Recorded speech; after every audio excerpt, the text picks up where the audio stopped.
ਲੋੜ ਨਹੀਂ। ਹਾਂਜੀ, ਵਾਹਿਗੁਰੂ ਜੀ ਕਾ ਖਾਲਸਾ, ਵਾਹਿਗੁਰੂ ਜੀ ਕੀ ਫਤਿਹ। ਸੋ ਆਪਾਂ ਜਿਵੇਂ ਕੱਲ ਗੱਲ ਕੀਤੀ ਸੀ ਵੀ ਆਪਾਂ ਫੇਰ ਸੈਚਰਡੇ ਸੰਡੇ ਦਾ ਰੱਖਿਆ ਵੀ 2 ਦਿਨ ਹੋਇਆ ਕਰਾਂਗੇ। ਸੋ ਸਾਡੇ ਸੰਗਤ ਜੁੜ ਗਈ, 2-3 ਬੰਦੇ ਸਾਡੇ ਬਹੁਤ ਨੇ। ਸਰਦਾਰ ਗੁਰਦਰਸ਼ਨ ਸਿੰਘ ਜੀ ਤੇ ਜਸਪ੍ਰੀਤ ਜੀ, ਰੱਜੀ ਜੀ, ਸੰਦੀਪ, ਦਵਿੰਦਰ ਸਿੰਘ ਜੀ। ਚਲੋ ਆ ਜਾਓ ਭਾਈ ਸਾਰੇ। ਸੰਦੀਪ ਕੌਰ ਸਿੱਧੂ ਜੀ ਵੈਲਕਮ। ਗੁਰਜ ਸਿੰਘ ਜੀ ਆ ਜਾਓ ਆ ਜਾਓ। ਸੋ ਆਪਾਂ ਮੈਨੂੰ ਲੱਗਦਾ ਟਾਈਮ ਜ਼ਿਆਦਾ ਵੇਸਟ ਨਾ ਕਰੀਏ, ਕਿਉਂਕਿ ਕਈ ਵਾਰੀ ਦੁਬਾਰੇ ਸੁਣਨੀ ਹੁੰਦੀ ਹੈ ਨਾ ਜਿਨ੍ਹਾਂ ਨੂੰ, ਉਹਨਾਂ ਨੂੰ ਫਿਰ ਦਿੱਕਤ ਆਉਂਦੀ ਹੈ ਵੀ ਪਹਿਲਾਂ ਵੇਟ ਕਰਦੇ ਹਾਂ 2-3 ਮਿੰਟ ਜਾਂ 5 ਮਿੰਟ, ਅਤੇ ਅੱਜ ਕੱਲ੍ਹ ਟਾਈਮ ਕਿਸੇ ਕੋਲ ਇੰਨਾ ਹੈ ਨਹੀਂ। ਅਤੇ ਸੋ ਆਪਾਂ ਸ਼ੁਰੂਆਤ ਕਰਦੇ ਹਾਂ ਗੱਲ ਦੀ। ਕੱਲ ਹੀ ਆਪਾਂ ਕੋਸ਼ਿਸ਼ ਕੀਤੀ ਸੀ। ਆਵਾਜ਼ ਠੀਕ ਆ ਰਹੀ ਹੈ? ਮਾੜਾ ਜਿਹਾ ਦੱਸ ਦਿਓ ਜੇ। ਸਤਿ ਸ਼੍ਰੀ ਅਕਾਲ ਜੀ ਸੰਦੀਪ ਕੌਰ ਜੀ। ਆਵਾਜ਼ ਮਾੜਾ ਦੱਸ ਦਿਓ ਵੀ ਜੇ ਸੈੱਟ ਆ ਰਹੀ ਹੈ ਅਤੇ ਆਪਾਂ ਨੂੰ ਮਾੜਾ ਪਤਾ ਲੱਗ ਜੇ।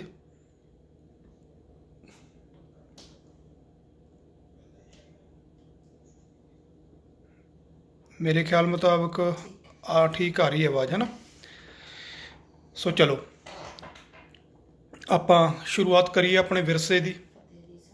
ਅਤੇ ਆਪਾਂ ਪਹਿਲਾਂ ਸਾਰੇ ਹੁਣ ਜਿੰਨੇ ਕੁ ਸੱਜਣ ਜੁੜ ਗਏ ਅਤੇ ਆਪਾਂ ਇੱਕ ਵਾਰੀ ਫਤਿਹ ਪ੍ਰਵਾਨ ਕਰਿਓ, ਕਿਉਂਕਿ ਫਤਿਹ ਹੈ ਜਿਹੜੀ ਇਹ ਕਿਸੇ ਇੱਕ ਕੌਮ ਲਈ ਨਹੀਂ ਹੈ। ਫਤਿਹ ਦਾ ਮਤਲਬ ਹੁੰਦਾ ਜਿੱਤ। ਅਤੇ ਸ਼ਾਇਰ ਨੇ ਫਤਿਹ ਬਾਰੇ ਬੜੀਆਂ ਖੂਬਸੂਰਤ ਲਾਈਨਾਂ ਲਿਖੀਆਂ ਨੇ। ਕਹਿੰਦਾ ਜਿਹਦੀ ਰਗ ਵਿੱਚ ਫਤਿਹ ਉਹਦੀ ਜੱਗ ਵਿੱਚ ਫਤਿਹ, ਜਿਹਦੀ ਜ਼ੁਬਾਨ 'ਤੇ ਫਤਿਹ ਉਹਦੀ ਹਰ ਮੈਦਾਨ 'ਤੇ ਫਤਿਹ, ਜਿਹਦੀ ਬੁੱਲ੍ਹਾਂ 'ਚ ਫਤਿਹ ਉਹਦੀ ਕੁੱਲਾਂ 'ਚ ਫਤਿਹ, ਜਿਹੜਾ ਬੁਲਾਉਂਦਾ ਢਿੱਲੀ ਫਤਿਹ ਉਹਨੂੰ ਨਹੀਂ ਕਦੇ ਮਿਲੀ ਫਤਿਹ, ਜਿਹੜਾ ਬੁਲਾਉਂਦਾ ਫਤਿਹ ਗੱਜ ਕੇ ਉਹਨੂੰ ਮਿਲਦੀ ਆ ਫਤਿਹ ਭੱਜ ਕੇ। ਸੋ ਫਤਿਹ ਹੈ ਜਿਹੜੀ ਇਹ ਬੜੀ ਕਮਾਲ ਦੀ ਇੱਕ ਸਾਡੇ ਅੰਦਰ ਸਪਿਰਿਟ ਪੈਦਾ ਕਰਦੀ ਹੈ। ਜਿਵੇਂ ਜਦੋਂ ਕੋਈ ਪੁੱਛਦਾ ਨਾ ਆਪਣੇ ਪੰਜਾਬੀਆਂ ਦਾ ਜਾਂ ਸਿੱਖ ਕੌਮ ਦਾ, ਸਾਡੀ ਜੋ ਸਾਡੇ ਅੰਦਰ ਗੁਰੂ ਪਾਤਸ਼ਾਹ ਨੇ ਪਾਏ ਵੀ ਕੀ ਹਾਲ ਨੇ, ਅਸੀਂ ਅੱਗੋਂ ਕੀ ਕਹਿੰਦੇ ਚੜ੍ਹਦੀ ਕਲਾ। ਇਹ ਪ੍ਰਤੀਕ ਹੈ ਤੁਹਾਡੀ ਭਾਵਨਾ ਦਾ। ਅੱਜ ਤਾਂ ਵੱਡੇ ਵੱਡੇ ਇਸ ਨੂੰ ਮਨੋਵਿਗਿਆਨੀ ਲੋਕ ਵੀ ਇਹ ਗੱਲ ਮੰਨਦੇ ਨੇ, ਜੇ ਤੁਹਾਡਾ ਮਨ ਤਕੜਾ ਹੈ, ਜੇ ਤੁਹਾਡਾ ਦਿਲ ਤਕੜਾ ਹੈ ਨਾ, ਤੁਸੀਂ ਵੱਡੀ ਤੋਂ ਵੱਡੀ ਮੁਸੀਬਤ ਨੂੰ ਸਰ ਕਰ ਸਕਦੇ ਹੋ। ਪਿੰਗਲੇ ਨੇ ਜਿਹੜੇ ਪਰਬਤਾਂ ਨੂੰ ਚੀਰ ਗਏ ਅਤੇ ਕਈ ਵੀਲ ਚੇਅਰ ਤੋਂ ਨਹੀਂ ਉੱਠ ਸਕਦੇ। ਗੱਲ ਤੁਹਾਡੇ ਮਨ ਦੀ। ਇਕੱਲਾ ਬੰਦਾ 1.25 ਲੱਖ ਨਾਲ ਲੜਦਾ ਸੀ ਕਿਉਂਕਿ ਦਿਲ ਸੀ। ਲੜਾਈ ਹਥਿਆਰਾਂ ਨਾਲ ਤਾਂ ਲੜੀ ਨਹੀਂ ਜਾਂਦੀ। ਇਹ ਵਹਿਮ ਹੈ ਸਾਡਾ ਵੀ ਲੜਾਈ ਹਥਿਆਰਾਂ ਨਾਲ ਲੜੀ ਜਾਂਦੀ। ਲੜਾਈ ਤਾਂ ਦਿਲ ਨਾਲ ਲੜੀ ਜਾਂਦੀ ਹੈ, ਜਿਗਰੇ ਨਾਲ ਲੜੀ ਜਾਂਦੀ ਹੈ। ਸੋ ਇਹ ਸਾਡੀ ਫਤਿਹ ਹੈ। ਸੋ ਫਤਿਹ ਦੀ ਸਾਂਝ ਕਰੀਏ। ਵਾਹਿਗੁਰੂ ਜੀ ਕਾ ਖਾਲਸਾ, ਵਾਹਿਗੁਰੂ ਜੀ ਕੀ ਫਤਿਹ। ਸੋ ਵਧੀਆ ਜੀ, ਵਧੀਆ। ਰੋਕੀ ਜੀ ਥੈਂਕ ਯੂ। ਆਵਾਜ਼ ਕਹਿੰਦੇ ਠੀਕ ਹੈ। ਸੋ ਆਪਾਂ ਗੱਲ ਕਰ ਰਹੇ ਹਾਂ ਆਪਣੇ ਵਿਸ਼ੇ ਦੀ। ਸਭ ਤੋਂ ਪਹਿਲਾਂ ਮੈਂ ਇੱਕ ਗੱਲ ਕਰ ਰਿਹਾ ਸੀ ਪਿਛਲੀ, ਮੈਂ ਤੁਹਾਨੂੰ ਕਿਹਾ ਸੀ ਵੀ ਕਈ ਵਾਰੀ ਟੌਪਿਕ ਬਹੁਤ ਇਕੱਠੇ ਹੋ ਜਾਂਦੇ ਨੇ, ਅਤੇ ਇੱਕ ਟੌਪਿਕ ਮੇਰੇ ਯਾਦ ਆਇਆ ਸੀ ਕਿ ਕੀਰਤਨ ਦਾ। ਮੈਂ ਛੋਟੀ ਜਿਹੀ ਸਾਂਝ ਕਰਨ ਲੱਗਿਆ ਵੀ ਕੀਰਤਨ ਕੀ ਹੈ ਤਾਂ ਗਾਉਣ ਦਾ ਫਰਕ ਕੀ ਹੈ। ਇਹ ਕੋਈ ਐਂ ਨਹੀਂ ਹੈਗਾ ਵੀ ਮੈਂ ਕੀਰਤਨ ਦੇ ਹੱਕ 'ਚ ਜਾਂ ਵਿਰੋਧ 'ਚ, ਜਾਂ ਮੇਰਾ ਮੀਨਿੰਗ ਹੈ ਜਿਹੜਾ ਉਹਨੂੰ ਸਮਝਣ ਦੀ ਕੋਸ਼ਿਸ਼ ਕਰੋ ਵੀ ਸਾਡੀ ਕੌਮ 'ਚ ਕੀ ਫਰਕ ਹੈ। ਦੁਨੀਆ ਦਾ ਜਿਹੜਾ ਨਾਮਵਰ ਸੰਗੀਤਕਾਰ ਜਿਹਨੂੰ ਲੋਕ ਮੰਨਦੇ ਨੇ ਉਹ ਤਾਨਸੈਨ ਹੈ। ਅਤੇ ਤਾਨਸੈਨ ਕਹਿੰਦੇ ਜਦੋਂ ਗਾਉਂਦਾ ਸੀ ਨਾ, ਲੋਕ ਮੰਤਰ ਮੁਗਧ ਹੁੰਦੇ ਤੇ। ਕਿਉਂਕਿ ਅੱਜ ਆਪਾਂ ਸ਼ੁਰੂਆਤ ਉਸ ਜਗਤ ਗੁਰੂ ਬਾਬੇ ਦੀ ਕਰਨ ਲੱਗੇ ਹਾਂ ਜਿਹੜਾ ਕੱਲ ਤਾਰਨ ਲਈ ਆਇਆ ਸੀ। ਅਤੇ ਉੱਥੋਂ ਹੀ ਸਾਡੀ ਕੌਮ 'ਚ ਸੰਗੀਤ ਹੈ ਜਿਹੜਾ ਉੱਥੋਂ ਪੈਦਾ ਹੋਇਆ। ਅਤੇ ਜਦੋਂ ਤਾਨਸੈਨ ਗਾਉਂਦਾ ਸੀ ਤਾਂ ਲੋਕ ਆਪਣਾ ਆਪਾ ਖੋ ਜਾਂਦੇ ਤੇ। ਅਤੇ ਕਹਿੰਦੇ ਇੱਕ ਵਾਰੀ ਅਕਬਰ ਨੇ ਤਾਨਸੈਨ ਨੂੰ ਸੁਣ ਕੇ ਆਖਿਆ ਸੀ, ਤਾਨਸੈਨ ਤੂੰ ਐਂਡ ਹੈ ਯਾਰ, ਤੇ ਤੂੰ ਉੱਤੇ ਵੀ ਕੋਈ ਹੈ, ਤੂੰ ਆਖਰੀ ਹੈ, ਤੇ ਤੂੰ ਉੱਪਰ ਸੰਗੀਤ ਹੀ ਖਤਮ ਹੈ ਯਾਰ, ਐਡੀ ਐਡੀ ਕਲਾ ਤੇਰੇ ਕੋਲੇ। ਤਾਂ ਤਾਨਸੈਨ ਨੇ ਕਹਿੰਦੇ ਸਿਰ ਹਿਲਾ ਕੇ ਕਿਹਾ ਸੀ, ਕਹਿੰਦਾ ਨਹੀਂ ਮੇਰੇ ਤੋਂ ਉੱਪਰ ਵੀ ਹੈ ਜੀ। ਕਹਿੰਦਾ ਹੋ ਹੀ ਨਹੀਂ ਸਕਦਾ, ਤੇਰੇ ਤੋਂ ਉੱਪਰ ਕੌਣ ਹੈ?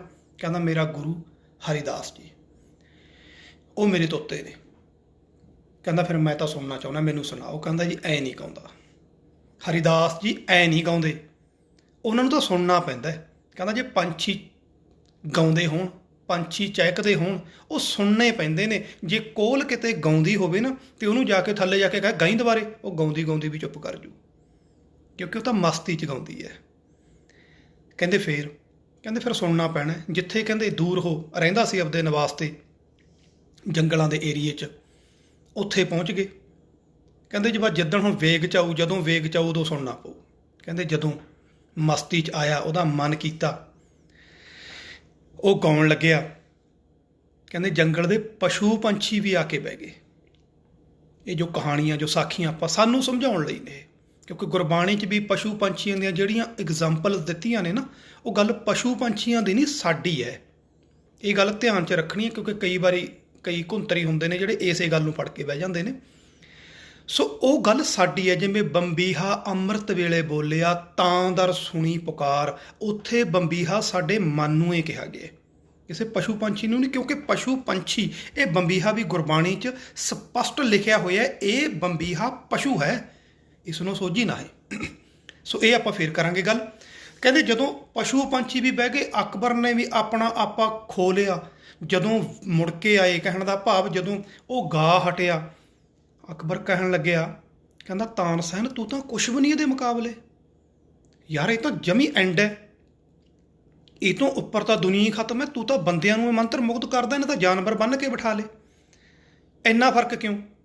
ਤਾਂ ਉਹਨੇ ਜਵਾਬ ਦਿੱਤਾ ਸੀ, ਕਹਿੰਦਾ ਮਹਾਰਾਜ ਜਦੋਂ ਮੈਂ ਗਾਉਣਾ ਨਾ, ਮੇਰੀ ਨਿਗਾਹ ਤੁਹਾਡੇ 'ਚ ਹੁੰਦੀ ਹੈ ਵੀ ਕੀ ਦੇਵੋਗੇ, ਅਤੇ ਜਦੋਂ ਇਹ ਗਾਉਂਦੇ ਨੇ, ਮੇਰਾ ਉਸਤਾਦ ਜਦੋਂ ਗਾਉਂਦਾ ਹੈ ਨਾ, ਉਦੋਂ ਗਾਉਂਦਾ ਜਦੋਂ ਉਸ ਅਕਾਲ ਪੁਰਖ ਵੱਲੋਂ, ਉਸ ਅੱਲਾਹ ਤਾਲਾ ਦੀ ਰਹਿਮਤ ਨਾਲ ਭਰ ਜਾਂਦਾ, ਉਸ ਖੁਦਾ ਦੀ ਰਹਿਮਤ ਜਦੋਂ ਹੁੰਦੀ ਹੈ, ਜਦੋਂ ਦਾਤਾਂ ਮਿਲ ਜਾਂਦੀਆਂ ਨੇ, ਇਹ ਉਦੋਂ ਗਾਉਂਦਾ। ਮੈਂ ਗਾਉਣਾ ਜਦੋਂ ਦਾਤਾਂ ਲੈਣੀਆਂ ਹੁੰਦੀਆਂ ਨੇ, ਬਸ ਇੰਨਾ ਹੀ ਫਰਕ ਹੈ। ਇਹ ਛੋਟਾ ਜਿਹਾ ਫਰਕ ਨਹੀਂ, ਫਰਕ ਬਹੁਤ ਵੱਡਾ ਹੈ। ਹੁਣ ਇੱਥੇ ਅਗਲੀ ਗੱਲ ਮੈਂ ਕਰਦਾ, ਜਿੱਥੇ ਮੈਂ ਪਹੁੰਚਣਾ ਚਾਹੁੰਦਾ। ਤਾਨਸੈਨ ਨੂੰ ਸੁਣਦੇ ਤੇ ਬੰਦੇ ਮੰਤਰ ਮੁਗਧ ਹੋ ਜਾਂਦੇ ਤੇ, ਪਰ ਜਦੋਂ ਗਾਉਣੋਂ ਹਟ ਜਾਂਦਾ ਸੀ, ਉਹੀ ਰੂਟੀਨ ਤੇ ਉਹੀ ਬੰਦੇ ਫੇਰ ਬਣ ਜਾਂਦੇ ਤੇ, ਫਰਕ ਨਹੀਂ ਪੈਂਦਾ ਤੇ। ਤਾਨਸੈਨ ਨੂੰ ਸੁਣਦੇ ਤੇ ਪਸ਼ੂ ਪੰਛੀ ਜਿੰਨਾ ਚਿਰ ਗਾਉਂਦਾ ਤੇ, ਜਦੋਂ ਗਾਉਣਾ ਹਟਿਆ ਉਹ ਪਸ਼ੂ ਪੰਛੀ ਉੱਦਾਂ ਹੀ ਫੇਰ ਤੁਰ ਜਾਂਦੇ ਤੇ ਰਹਿੰਦੇ ਪਸ਼ੂ ਪੰਛੀ ਉੱਤੇ। ਹੁਣ ਨਿਗਾਹ ਮਾਰਿਓ, ਇੱਕ ਬਾਬਾ ਅਕਾਲ ਰੂਪ, ਦੂਜਾ ਰਬਾਬੀ ਮਰਦਾਨਾ। ਜਦੋਂ ਇਹ ਛੇੜਦੇ ਤੇ ਨਾ ਰਬਾਬ ਦੀਆਂ ਤਾਰਾਂ ਨੂੰ, ਜਦੋਂ ਇਹ ਕਹਿੰਦੇ ਤੇ ਚੱਲ ਮਰਦਾਨਿਆਂ ਅਕਾਲ ਦੇ ਗੁਣ ਗਾਈਏ, ਬਾਣੀ ਆਈ ਹੈ, ਤਾਂ ਜਦੋਂ ਇਹ ਬਾਣੀ ਗਾਉਂਦੇ ਤੇ, ਤਾਂ ਉਦੋਂ ਠੱਗ ਤੇ ਜਿਹੜੇ ਨਾ ਸੱਜਣ ਬਣ ਜਾਂਦੇ ਤੇ, ਜਿਹੜੇ ਰਾਖਸ਼ ਤੇ ਕੌਡੇ ਵਰਗੇ ਉਹ ਬੰਦੇ ਬਣ ਜਾਂਦੇ ਤੇ ਬੰਦੇ। ਨੂਰ ਸ਼ਾਹ ਜਾਦੂਗਰਨੀਆਂ ਦੇ ਜਾਦੂ ਭੁਲਾ ਦਿੰਦੀ ਤੀ ਬਾਬੇ ਦੀ ਰਬਾਬ। ਕਹਿੰਦੇ ਕਹਾਉਂਦੇ ਲੁਟੇਰੇ, ਕਹਿੰਦੇ ਕਹਾਉਂਦੇ ਵੱਡੇ ਵੱਡੇ ਬਾਦਸ਼ਾਹ ਬਾਬਰ ਵਰਗੇ ਜ਼ੁਲਮ ਕਰਨੋਂ ਰੁਕ ਜਾਂਦੇ ਤੇ ਰਬਾਬ ਸੁਣ ਕੇ। ਇੰਨਾ ਕੁ ਫਰਕ ਹੈ ਬਸ ਸੰਗੀਤ ਦਾ, ਸਾਡੇ ਦਾ ਤੇ ਉਹਨਾਂ ਦੇ ਦਾ। ਤੇ ਮੈਂ ਇਹ ਵੀ ਪੜ੍ਹਿਆ ਸੀ ਕਿ ਹਰੀਦਾਸ ਜੀ ਦਾ ਗੁਰੂ ਭਾਈ ਮਰਦਾਨਾ ਜੀ ਸੀ। ਮੈਂ ਇਹ ਮੇਰੀ ਵਿਸਰ ਗਈ, ਕਿਉਂਕਿ ਮੈਂ ਪਹਿਲਾਂ ਕਾਫੀ ਚਿਰ ਤੋਂ ਕਿਤਾਬਾਂ ਪੜ੍ਹਦਾ ਰਹਿਣਾ, ਉਦੋਂ ਮੈਨੂੰ ਨੋਟਸ ਬਣਾਉਣ ਦੀ ਆਦਤ ਨਹੀਂ ਤੀ, ਹੁਣ ਵੀ ਖੈਰ ਘੱਟ ਹੈ। ਅਤੇ ਉਹ ਨੋਟਸ ਮੇਰੇ ਇਹ ਵਿਸਰ ਗਏ ਕਿ ਮੈਂ ਕਿਹੜੀ ਕਿਤਾਬ 'ਚ ਪੜ੍ਹਿਆ, ਇਸ ਲਈ ਮੈਂ ਇਹਨੂੰ ਦਾਅਵਾ ਨਹੀਂ ਕਰਦਾ। ਸੋ ਇਹ ਗੱਲ ਸੀ ਜਿਹੜੀ ਗੁਰੂ ਨਾਨਕ ਪਾਤਸ਼ਾਹ ਦੀ, ਕਿ ਕਿਵੇਂ ਬੰਦੇ ਬਣਾ ਦਿੰਦੇ ਤੀ ਉਹਨਾਂ ਦੀ ਬਾਣੀ। ਅਤੇ ਉਹੀ ਰਬਾਬ ਤੋਂ ਨਗਾਰੇ ਤੱਕ ਸਾਡਾ ਸਫ਼ਰ ਪਹੁੰਚਿਆ। ਕਹਿੰਦੇ ਰਬਾਬ ਤੋਂ ਨਗਾਰੇ ਤੱਕ, ਉਹ ਵੀ ਜਦੋਂ ਦਸ਼ਮੇਸ਼ ਪਿਤਾ ਤੱਕ ਪਹੁੰਚਿਆ। ਮੈਂ ਤੁਹਾਨੂੰ ਪਹਿਲਾਂ ਦੱਸ ਚੁੱਕਿਆ ਕਿ ਗਾਉਣਾ, ਕਲਮਾਂ ਕਿਵੇਂ ਤਰੱਕੀ ਕੀਤੀ। ਗੁਰੂ ਨਾਨਕ ਪਾਤਸ਼ਾਹ ਨੇ ਵੀ ਵਾਰਾਂ ਦੀ ਰਚਨਾ ਕੀਤੀ ਹੈ, ਅਤੇ ਵਾਰਾਂ ਜੋ ਢਾਡੀ ਗਾਉਂਦੇ ਨੇ, ਉਹ ਗੁਰੂ ਗ੍ਰੰਥ ਸਾਹਿਬ 'ਚ 22 ਵਾਰਾਂ ਵੀ ਦਰਜ ਨੇ। ਜਿਹੜੀ ਰੋਜ਼ ਵਾਰ ਅਸੀਂ ਗੁਰੂ ਘਰ 'ਚ ਗਾਉਂਦੇ ਹਾਂ, ਹਰ ਰੋਜ਼ ਕੀਰਤਨ ਕਰਦੇ ਹਾਂ ਸਵੇਰੇ ਅੰਮ੍ਰਿਤ ਵੇਲੇ, ਵਾਰ ਆਸਾ, ਉਹ ਵਾਰ ਹੈ। ਰਾਜੇ ਮਹਾਰਾਜਿਆਂ ਦੀਆਂ ਜਿਹੜੀਆਂ ਲੜਾਈਆਂ ਦੀਆਂ ਵਾਰਾਂ ਢਾਡੀ ਗਾਉਂਦੇ ਤੇ ਨਾ, ਉਹ ਲਿਖਿਆ ਹੋਇਆ ਬਕਾਇਦਾ, ਟੁੰਡੇ ਅਸਰਾਜੇ ਕੀ ਧੁਨੀ ਪ੍ਰਗਾਵਣੀ, ਆਹਾ ਧੁਨੀ ਤੇ ਗਾਉਣੀ ਹੈ ਇਹ। ਸਾਡੇ ਅੰਦਰੋਂ ਸੰਗੀਤ ਨੂੰ, ਕਿਉਂਕਿ ਸੰਗੀਤ ਹੈ ਜਿਹੜੀ ਬੰਦੇ ਦੀ ਰੂਹ ਦੀ ਖੁਰਾਕ ਹੈ, ਇਹ ਕਿਸੇ ਨੂੰ ਵੀ ਮੋੜ ਸਕਦਾ। ਤੁਸੀਂ ਜਿਹੜੀ ਗੱਲ ਕਹਿਣੀ ਚਾਹੁੰਦੇ ਹੋ ਕਵਿਤਾਵਾਂ ਦੇ ਵਿੱਚ ਕਹੋ, ਉਹ ਜ਼ਿਆਦਾ ਅਸਰ ਕਰਦੀ ਹੈ। ਗੀਤ ਨੇ ਜਿਹੜੇ ਸਿੱਧੇ ਅਟੈਕ ਕਰਦੇ ਨੇ, ਕਹੀ ਹੋਈ ਗੱਲ ਤੁਹਾਡੇ ਯਾਦ ਨਹੀਂ ਰਹਿੰਦੀ। ਗੀਤ ਬੱਚਿਆਂ ਦੇ ਵੀ ਆ ਜਿਹੜੇ ਅੱਜ ਕੱਲ੍ਹ ਚੱਲ ਰਹੇ ਨੇ ਗੀਤ, ਜਵਾਕਾਂ ਦੇ ਜਵਾਨੀ ਯਾਦ ਹੋਏ ਫਿਰਦੇ ਨੇ। ਕਿਉਂ? ਕਿਉਂਕਿ ਸਾਡੇ ਰੂਹ 'ਚ ਹੈ, ਇਨਸਾਨ ਨੂੰ ਸੰਗੀਤ ਦੀ ਖੁਰਾਕ ਚਾਹੀਦੀ ਹੈ, ਅਤੇ ਸਾਡੀ ਬਾਣੀ ਹੈ ਜਿਹੜੀ ਉਹ ਸਾਰੀ ਸੰਗੀਤ 'ਚ ਹੈ। ਸੋ ਜਦੋਂ ਜ਼ੁਲਮ ਹਨੇਰੀ ਚਾਰੇ ਪਾਸੇ ਪਸਰੀ ਸੀ, ਚਾਰੇ ਪਾਸੇ ਪਾਪਾਂ ਦਾ ਬੋਲਬਾਲਾ, ਧੱਕੇਸ਼ਾਹੀ, ਜ਼ੁਲਮ, ਅਨਿਆਂ, ਦੇਸ਼ ਗੁਲਾਮ। ਐ ਸਮਝ ਲਓ ਵੀ ਬੰਦੇ ਨੂੰ ਬੰਦਾ ਨਹੀਂ ਸਮਝਿਆ ਜਾਂਦਾ ਸੀ। ਚੰਗੇਜ਼ ਖਾਨ ਵਰਗੇ ਜ਼ਾਲਮ ਬਾਦਸ਼ਾਹ ਆਏ, ਕਿਹੜਾ ਨਹੀਂ ਆਇਆ ਜਿਹੜਾ ਲੁੱਟ ਪੁੱਟ ਕੇ ਗਿਆ। ਮੁਹੰਮਦ ਬਿਨ ਕਾਸਮ ਨੇ, ਪਹਿਲਾਂ ਸਿਕੰਦਰ ਵਰਗਿਆਂ ਨੇ ਇਸ ਦੇਸ਼ ਨੂੰ ਰੱਜ ਕੇ ਮਧੋਲਿਆ। ਤੇ ਫਿਰ ਮੈਂ ਗੁਰੂ ਸਾਹਿਬਾਨਾਂ ਦਾ ਜਿਹੜਾ ਜੀਵਨ ਹੈ ਉਹ ਸੰਖੇਪ 'ਚ ਕਰੂੰਗਾ, ਕਿਉਂਕਿ ਜੇ ਆਪਾਂ ਉਹਨਾਂ ਦੀ ਡਿਟੇਲ 'ਚ ਪਏ ਤਾਂ ਇੱਕ ਇੱਕ ਗੁਰੂ ਪਾਤਸ਼ਾਹ ਦਾ ਜੀਵਨ ਕਰਨ ਲੱਗੇ ਆਪਾਂ ਨੂੰ ਕਈ ਘੰਟਿਆਂ ਦਾ ਵੱਡਾ ਮੈਟਰ ਚਾਹੀਦਾ ਤੇ ਮੈਨੂੰ ਲੱਗਦਾ ਸਾਲਾਂ ਦੇ ਹਿਸਾਬ ਨਾਲ ਟਾਈਮ ਲੱਗ ਜੂ। ਇਸ ਲਈ ਮੈਂ, ਕਿਉਂਕਿ ਬਹੁਤਾ ਕੁਝ ਆਪਾਂ ਗੁਰੂ ਪਾਤਸ਼ਾਹ ਬਾਰੇ ਸੁਣਿਆ ਹੋਇਆ, ਤੇ ਆਪਾਂ ਗੱਲ ਕਰਾਂਗੇ ਮੇਨ ਸਿਧਾਂਤ ਦੀ, ਜਿੰਨੀ ਕੁ ਨੌਲੇਜ ਹੈ ਗੁਰਗੱਦੀ ਦੇ ਵਿਕਾਸ ਦੀ।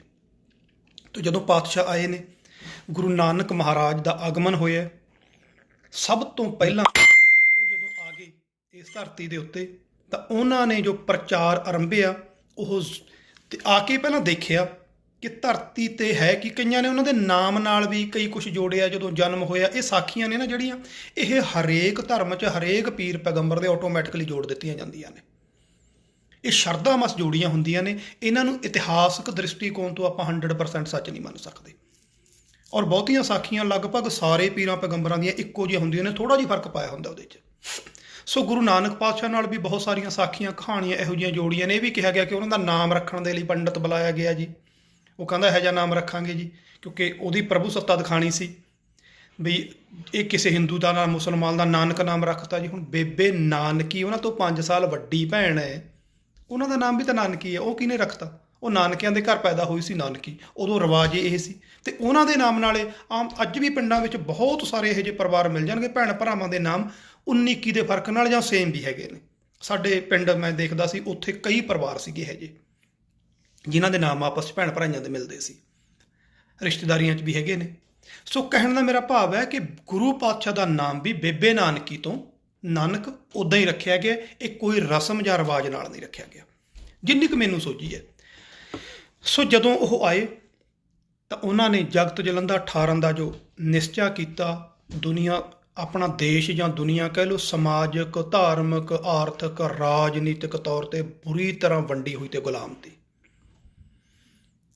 ਲੋੜ ਸੀ ਸਭ ਤੋਂ ਪਹਿਲਾਂ ਅੰਦਰੋਂ ਜਿਹੜੀ ਡਰ ਤੇ ਦਹਿਸ਼ਤ ਬੈਠੀ ਸੀ ਇਸ ਗੁਲਾਮ ਜ਼ਹਿਨੀਅਤ ਨੂੰ ਅੰਦਰੋਂ ਕੱਢਣ ਦੀ। ਇਹ ਡਰ ਕਿਵੇਂ ਕੱਢਿਆ ਜਾਵੇ ਅੰਦਰੋਂ? ਜਿੰਨਾ ਚਿਰ ਡਰ ਨਹੀਂ ਅੰਦਰੋਂ ਨਿਕਲਦਾ ਉਨਾ ਚਿਰ ਬੰਦਾ ਕੁਛ ਕਰ ਹੀ ਨਹੀਂ ਸਕਦਾ। ਸਭ ਤੋਂ ਵੱਡਾ ਡਰ ਬੰਦੇ ਨੂੰ ਮੌਤ ਦਾ ਹੈ, ਬਾਕੀ ਡਰ ਇਹਦੇ ਅੰਡਰੇ ਆਉਂਦੇ ਨੇ।